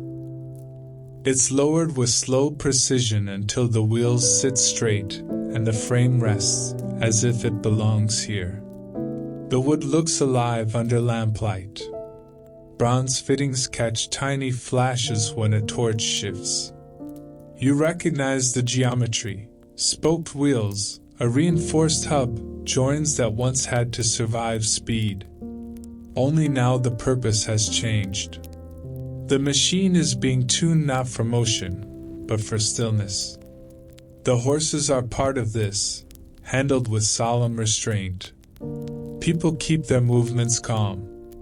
Procedure wraps the hard edges so the heart can keep doing its job. You notice how the space argues for status. The chariot isn't shoved aside, it's centered, framed, given room. Around it, objects find positions with deliberate spacing, vessels, ornaments, bundled necessities, daily comforts translated into afterlife order. A life is compressed into a pit the way the rampart is compressed from earth, layer by layer, pressed into meaning. A worker checks a strap at the chariot rail and tightens it with a calm pull. The motion flicks a memory through you, the harness strap that nearly slipped in the training yard, dampness and oil making leather treacherous, the way a knot is a promise you either keep or you don't. Here, tightening isn't about preventing a crash. It's about refusing disorder. Someone smooths a small crumble in the pit wall, patting clay back into place. Someone adjusts a brace so the earth will hold its shape a little longer. Those quiet corrections land in you like a familiar rhythm. The reed brush lifting ash from a record, the drumhead brought back to tension. The city refusing to let small flaws become big stories. The ground's heaviness presses on you, not physically, not yet, but emotionally, like standing beneath a roof beam and remembering the roof will one day come down. You think of the archive, bones filed as proof, and you understand, these tombs are another archive, written in wood and bronze and arranged silence. The ancestors aren't only consulted in cracks. They are built into the land. And then, as if Anyang can't resist testing your steadiness around important things, a small problem appears. A rope line guiding the lowering of a wooden element shifts a fraction along a brace. It doesn't snap. It simply slides, the way the drumbeat twitched when the hide softened, the way your foot sank when the mud decided it wanted you. The weight above pauses, suspended in that tight moment where gravity politely waits. Your breath catches, then you let it out slowly. Panic wastes time and makes hands clumsy. The attendants adjust immediately. One hand stabilizes, another repositions the rope, a third tightens a knot with a firm, practiced turn. The line holds. The plank settles. Tension dissolves without drama. Work continues. The chariot sits steady, wheels aligned, fittings snug. The pit begins to feel less like an open cut and more like a chamber being sealed for preservation. You can already imagine the next steps. Planks laid, soil returned in careful stages, tamped down the way the rampart was tamped, earth pressed into earth until the surface becomes smooth again, a mound left behind that pretends it grew naturally. You climb out and stand at the edge, looking across the field of mounds. Under each one, a story has been arranged and then hidden. Speed has been buried. Authority has been buried. And yet the living city keeps reaching toward these buried things, feeding them, remembering them, asking them questions in bone, syncing its breathing to drums that roll over the ground like gentle thunder. The wind moves through reeds and overpacked soil. Torchlight flickers and steadies. You let your gaze soften, letting the shapes blur into a calm landscape again. Anyang builds eternity the way it builds everything else, with layers, with tension, and with the quiet belief that if you arrange a life correctly, it will stay arranged. You turn back toward the lamplit lanes, carrying the hush with you like a blanket, and the drumbeat follows, steady, low, counting time for the living, and for the ones pressed beneath the heavy ground. You leave the tomb ground with the cool weight of it still sitting in your chest, like you swallowed a stone and it decided to stay. The city feels warmer by contrast, noisier too, even when it's quiet, because life always sounds loud after you've stood near arranged silence. The thunderdrums keep their steady pulse, and you let the rhythm guide you back into lanes where lamps glow and smoke threads the air. Your mind keeps sliding back to the chariot pit, the careful lowering, the rope line that shifted, the hands that corrected it before gravity could tell a different story. Small disruptions handled early. That's the city's favorite kind of heroism. You pass the bonehouse courtyard again, and something subtle changes in the air. Not temperature, not smell, more like attention. The lane feels watched, politely, professionally, by people who have learned to notice what doesn't belong. You don't feel threatened. You feel categorized, like a tool being returned to its shelf. Inside the courtyard, light pools under a roofline, and the familiar dry warmth greets you. Ash bowls sit where they should. Bundles of prepared bone rest in tidy stacks. The room is in its usual posture of readiness. Yet the energy is slightly tighter, as if someone has decided tonight's cracks matter more than usual. An attendant moves with purpose, carrying a scapula that has cooled enough to handle safely. The pale surface catches lamplight, and you can see the carved characters near the edge, compact, tidy, and the fractures beside them like pale roads. The piece is held close, protected, as if it can bruise. It is passed along to another figure, and then another, in a chain of hands that looks ordinary until you realize it's carrying a decision. And something about it feels off. Not in a mystical way. In a procedural way. The bone's edge has been brushed with ash, but the contrast looks uneven. The cracks are readable, yes, but one branch seems darker than it should be, as if it has been emphasized. Or as if the lamp is catching it at a weird angle. Or as if your eyes are tired and your brain is trying to invent significance because it likes drama and you've been depriving it all night. You do what Anyang has been teaching you to do. You don't dramatize. You observe. The scapula is set on a low surface, and a scribe leans over it. A tool scratches quick notes. An attendant adjusts the lamp slightly, bringing steadier light across the fractures. In that clearer glow, you see the issue more plainly. The ash that darkens the cracks has settled heavier along one branch, making it appear thicker, more dominant than its neighboring line. If someone reads it quickly, or reads it with bias toward urgency, that darker branch could steer interpretation. A misread sign doesn't have to be malicious to be dangerous. It only has to be believable. Your chest tightens, because you know what misalignment does here. The drumbeat's small twitch could have rippled into confused signals. A harness strap slip could have become a crash. A rope line slide could have cracked a plank. And a divination record that looks like it says, now, when it actually says later, can push 100 hands into motion at the wrong time. You watch carefully as the bone is moved again, carried toward inner spaces where decisions harden into orders. You don't chase. You don't grab.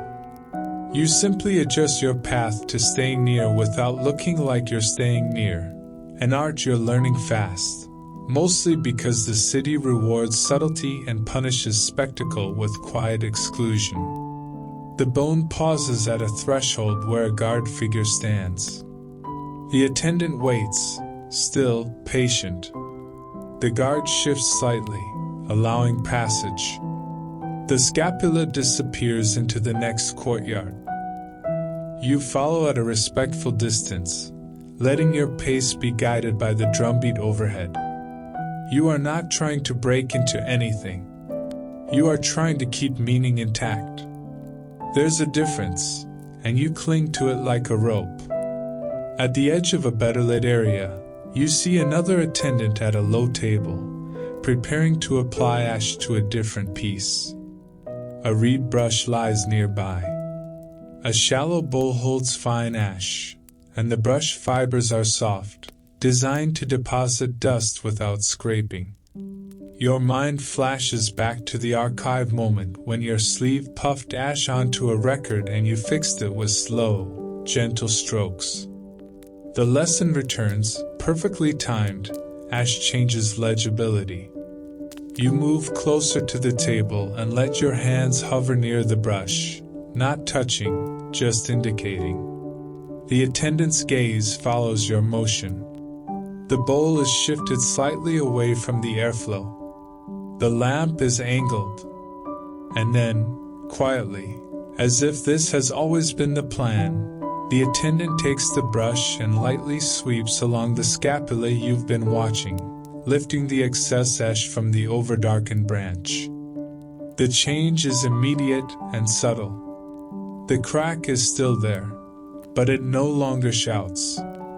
It sits beside its neighbor with more honest balance. The fractures now look like what they are, two possible readings, either artificially weighted by a careless dusting. You feel your shoulders drop with relief so soft it's almost a sigh. No one congratulates you. No one accuses you. The system has corrected itself without needing a story, which is exactly how Anyang prefers to solve problems, quietly, before anyone in power has to admit the possibility of having been wrong. The scapula is brought back into the inner space. It is read again under adjusted light. Notes are scratched again. The atmosphere loosens by a fraction, like a knot being retied correctly. Somewhere beyond, an order that might have been rushed becomes an order that can wait. Or an offering that might have been skipped becomes one that is included. Or a travel plan that might have been launched into damp uncertainty becomes one that is delayed until the sky is kinder. You don't get to see the outcome directly, but you feel the ripple in the outer courtyards, a steadying of movement, a smoothing of urgency. A work crew slows. A guard posture relaxes. The city returns to its usual, disciplined hum. You step back into the lane and let the drumbeat settle you again. It's almost absurd how the weight of a kingdom can pivot on such tiny things. A few grains of millet, a slack drum lashing, a damp harness strap, a dust-heavy crack. And yet it's also deeply human. Everyone is trying to keep the world readable. Everyone is trying to avoid embarrassment in front of forces that feel larger than them. Ancestors, weather, power, time. You move through lamplight with a quieter respect for the fragile mechanics of certainty. Anyang consults bones to make decisions feel sanctioned, but the decisions still depend on human hands. The hands that apply ash, hold lamp angles, read lines, tighten knots, and fix small errors before they become fate. The night deepens. Smoke thins. The drumbeat continues steady as a heartbeat. And you, still wordless, still moving, carry the strange comfort of a problem resolved without noise, meaning restored, the city retuned, and the future nudged back into its proper track. After the bone is reread under steadier light, the city doesn't erupt into visible change. That's not Anyang's style. Instead, it retunes itself the way a well-made instrument does, through tiny adjustments that add up to coherence. You notice it in the minutes that follow, like noticing your own breathing has slowed only after it's already calm. The thunderdrums keep their patient pulse above, and the sound now feels like confirmation rather than warning. The rhythm carries over roof lines and courtyards with the same disciplined roundness, the same clean arrival. No stutter, no blur. Just that steady insistence that everyone belongs to the same tempo. In the lanes below, hands keep working, but their urgency softens into something smoother. A bundle that looked ready to leave is set down again, not abandoned, simply delayed. A guard at a side passage shifts stance, less taut, as if the night has stopped leaning toward trouble. A small group in a courtyard adds an extra lamp, then adjusts its placement so the flame burns cleaner. Even the smoke seems more polite, rising in thinner ribbons. You drift, quietly observing, and realize you're watching governance in its most practical form. Not speeches, not banners, not dramatic punishments, just the maintenance of rhythm and meaning. Anyang is a city that chooses order repeatedly, like a person choosing to exhale slowly instead of panicking. You find yourself pulled back toward the rampart, because the wall is where the city shows its tuning most clearly. As you climb the Pactra slope, the surface feels firm underfoot, newly smoothed in places where crews have worked. You can see the faint marks of tamps and flat tools, evidence of recent care.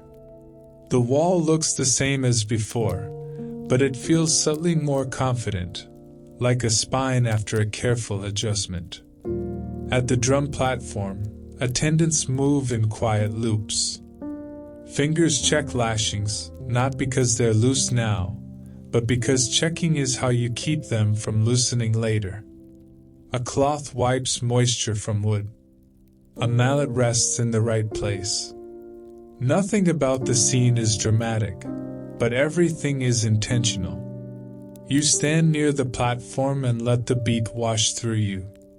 It seems almost silly, standing here letting a drum soothe you, but you've learned that Anyang's comforts are structural. The city doesn't rock you to sleep with softness. It rocks you to sleep with competence. From this height, you see the workshops below as scattered pockets of dim glow. The foundry's furnace light pulses faintly in the distance. A leather yard lamp burns low, steady. A potter's area holds a cluster of small flames. The market has thinned, but you can still spot movement. Late trades, last bundles carried home, reed brooms sweeping away the day's mess. The city is settling itself the way a bed settles after you finally stop shifting. A small procession-like movement threads through an inner courtyard. Again, no spectacle, just purposeful carrying. A bundle held close, a lamp held steady, a posture that says this matters even if you don't get to know why. You think of the archive again, records filed, outcomes carved later, proof of obedience. You think of the tomb ground, chariots placed with reverent precision, a life arranged to last. You think of the bone house, cracks made readable by ash, and ash made honest by gentle brushing. All of it is tuning. Your mind wants to label it ritual, but that word feels too simple here. Ritual is not a separate room in Anyang. It is the shape of behavior everywhere. The city treats work like ceremony and treats ceremony like work. It's not poetic. It's practical. If you can make your daily actions feel sanctioned, then authority doesn't need to constantly shout. You descend from the wall and wander through lanes again, and you notice small acts of realignment that echo what you've already seen tonight. A strap at a gate post is retied, tightened, tested. A lamp wick is trimmed so the flame stops smoking. A reed mat is repositioned to keep grain dry. A wooden brace is adjusted so a doorway sits square again. None of these are heroic, but together they make the city's mood steadier, less prone to snapping into chaos. You pass the market edge and catch a familiar scent, salt and damp reeds, and your brain offers a strange, sleepy callback. Remember that moment when you nudged the tray and millet grains scattered like tiny suns? Remember how the broom returned them to order without drama? Anyang is doing the same thing now, only with plans and people rather than food. A few grains out of place can be swept back. A few beats off can be corrected. A few lines misread can be rebrushed and reread. The city is not pretending uncertainty doesn't exist. It is simply refusing to let uncertainty take the microphone. You drift past a courtyard where offerings are being arranged more carefully than earlier, small bundles placed with attention, a vessel set just so, a lamp angled to keep the flame steady. You don't see faces clearly. You don't hear voices. You only see the intention in hands and in posture, an extra layer of caution, a small increase in reverence, a quiet acknowledgement that the ancestors have been consulted and must be respected in follow-through. And in that calm, purposeful movement, you feel a gentle resolution settle into you. The tension that built through the slack drum, the missing bundle, the damp harness strap, the ash-heavy crack, those small nearly fates, has been absorbed and smoothed out. The city is back in tune, and because you've been moving inside its rhythms, you are too. The night deepens further. Torches burn lower. The drumbeat remains steady as ever, but now it doesn't feel like a warning system. It feels like a lullaby designed for a whole population.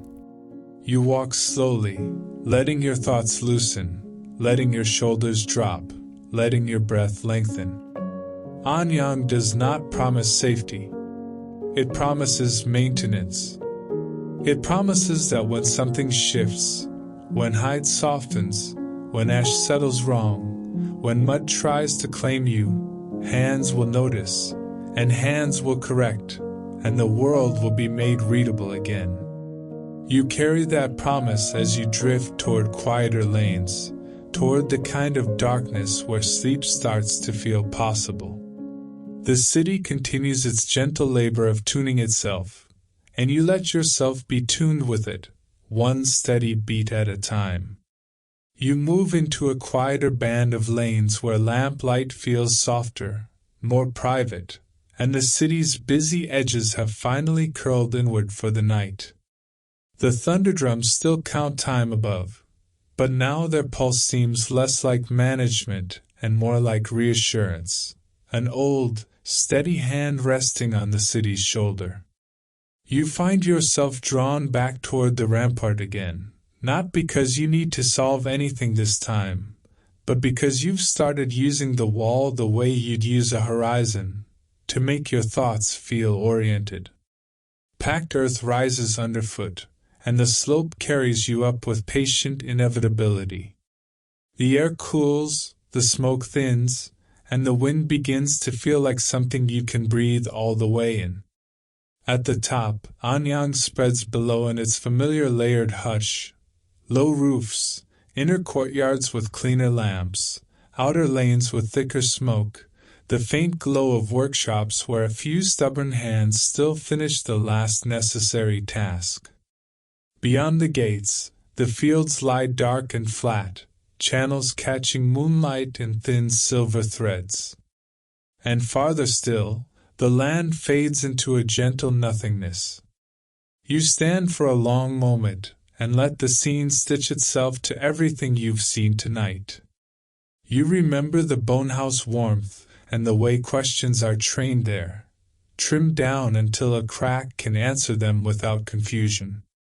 You remember the archive's dry air and the shelves of pale scapulae and plastrons, worries filed like grain, outcomes carved later like proof you can hold. You remember the foundry's furnace breath, bronze becoming authority, clay molds sacrificed so a vessel can exist. You remember the leather yard and the humble sacredness of a strap that must not slip.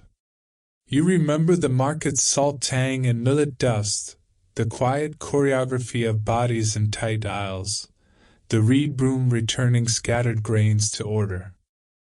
You remember the drum platform itself, hide softened by dampness, a bundle that rolled into shadow, a rhythm that twitched just enough to warn you that certainty is always maintained, never owned.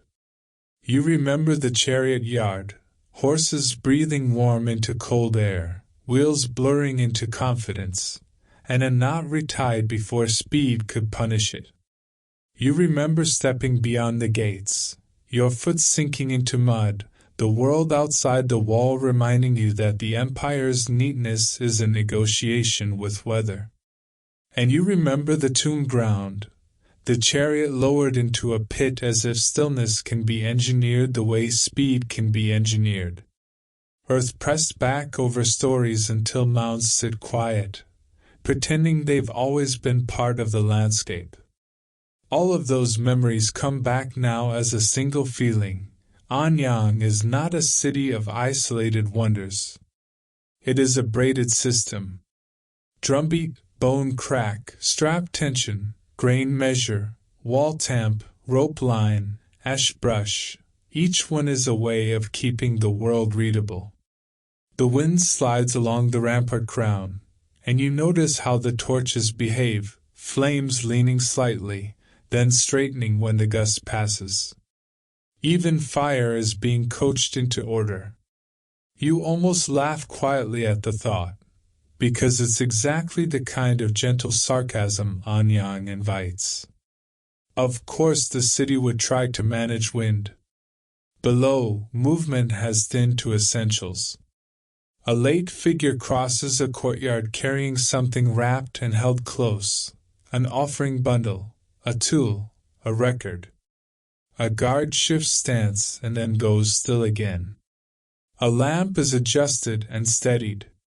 The city doesn't sleep like a single person. It sleeps like a giant animal, one eye half open, muscles relaxing in stages, breath deepening only when its systems agree it's safe enough. You take one last slow circuit along the rampart, letting your footsteps match the drumbeat. Each beat arrives like a soft directive: keep walking, keep breathing, keep calm. You feel the packed earth's firmness beneath you and remember how much work it took to make it this steady. You feel gratitude, not the sentimental kind, the practical kind.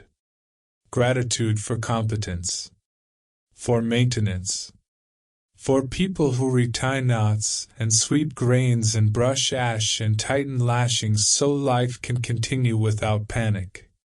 As you near the slope back down, you pause and look out one more time toward the tomb mounds.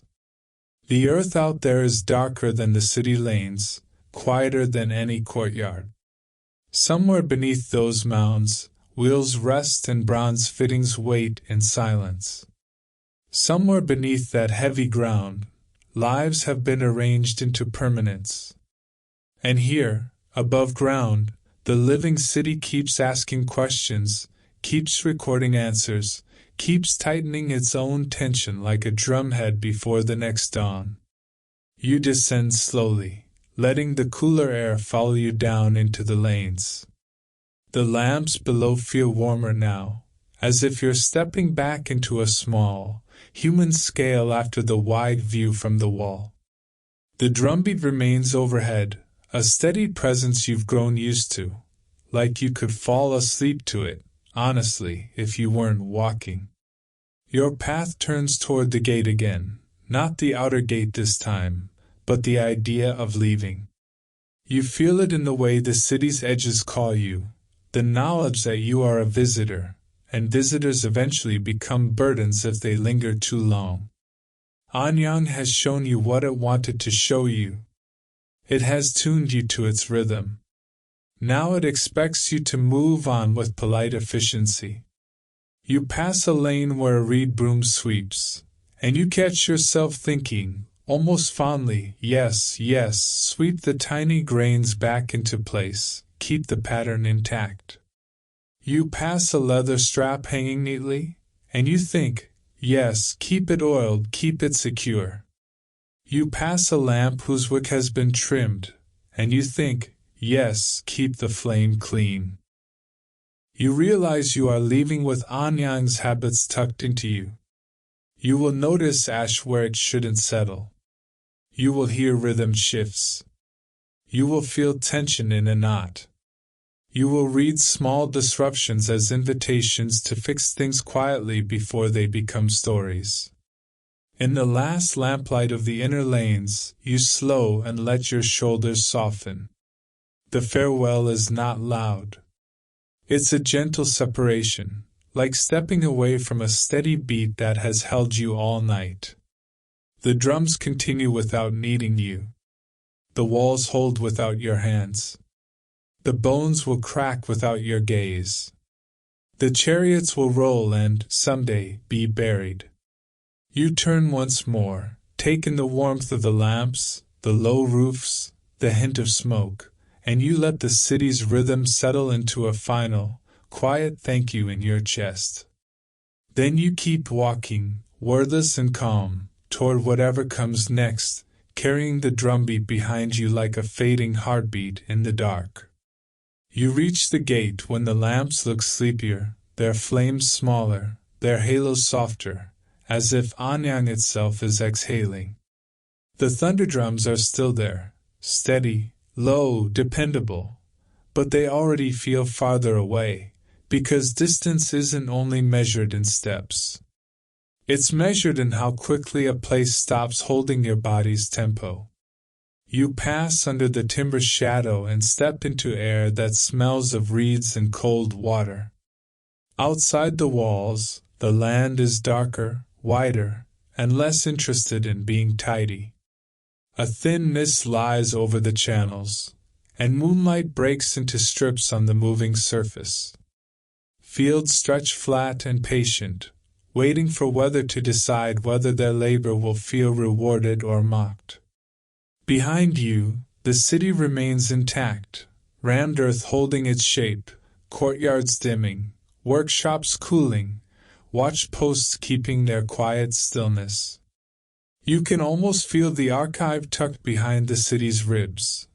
Bundles of scapulae and turtleplastrons, questions carved tight, answers cracked into pale lines, outcomes added later with the stubborn confidence of people who want the universe to sign a receipt.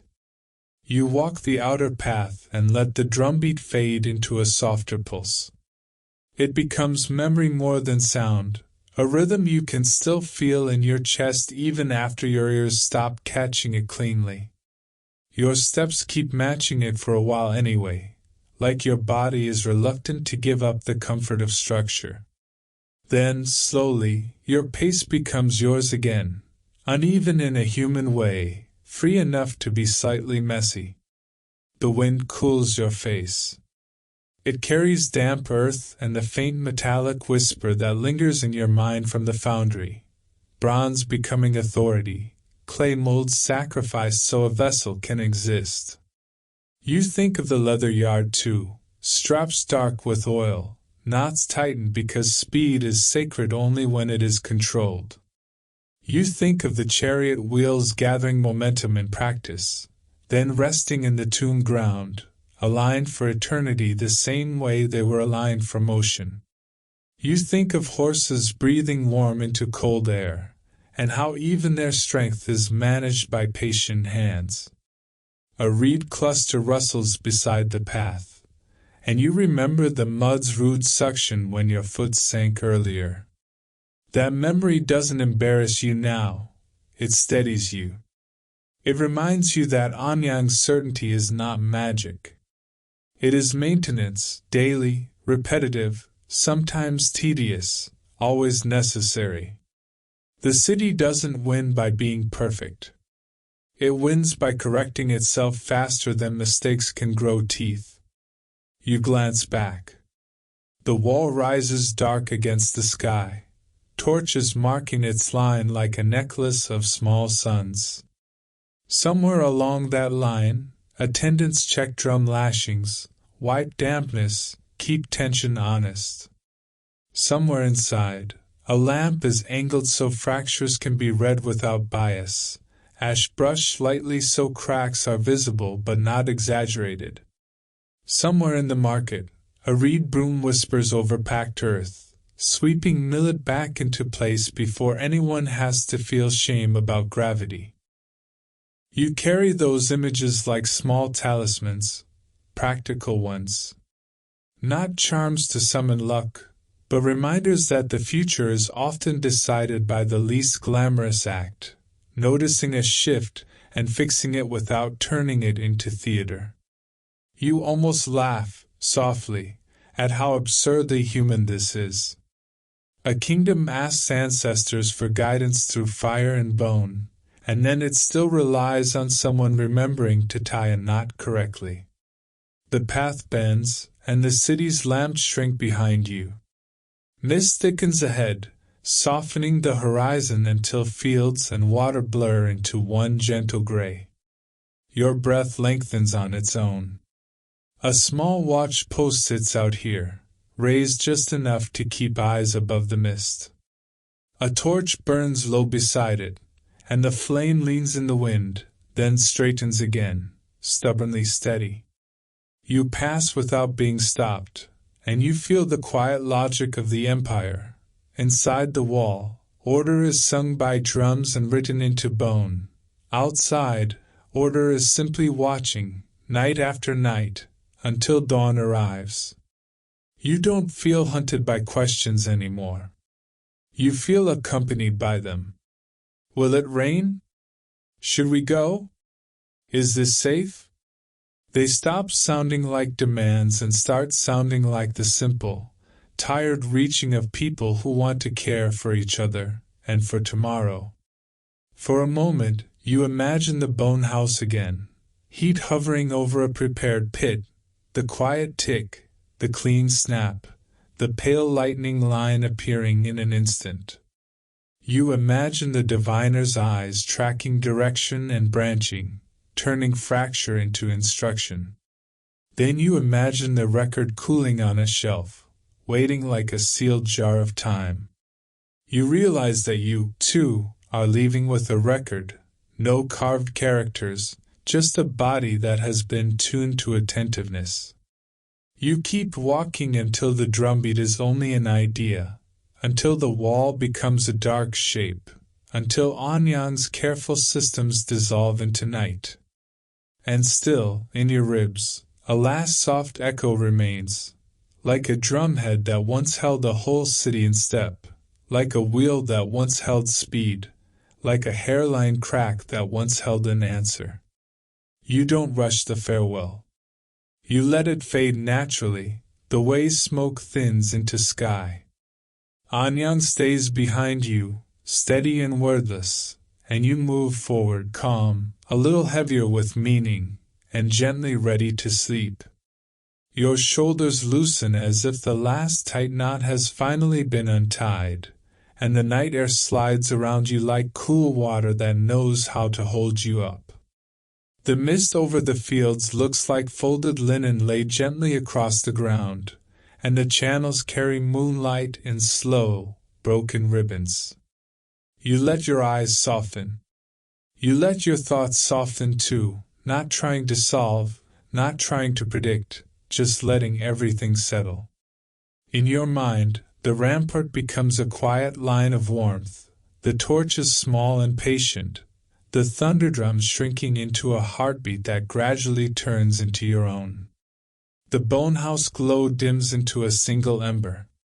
Pale shells and shoulder blades, with their thin cracks and careful marks, become harmless patterns, like veins in a leaf, like faint lines on your palm that were never meant to command your life. The foundry heat cools. Bronze stops shining. Wheels stop turning. Even the packed earth feels gentle in memory, warm and steady tonight. Breathe in, slow and deep. Breathe out, even slower. Let your jaw unclench. Let your hands rest open. Nothing asks you to fix anything now. No ash needs brushing. No strap needs tightening. No rhythm needs correcting. The world can carry itself for a while, and you are allowed to be carried by it. If a small worry tries to rise, watch it drift by like a leaf on dark water, and don't chase it. Stay here, safe in this moment, wrapped in quiet. The mist thickens, then thins. The last echo of drums fades into distance. Your breathing becomes the only steady sound you need. And when sleep arrives, it arrives softly, like a lamp flame lowering itself, like a city finally resting. Sleep finds you now, slow as mist, safe here. End of story. Sweet dreams.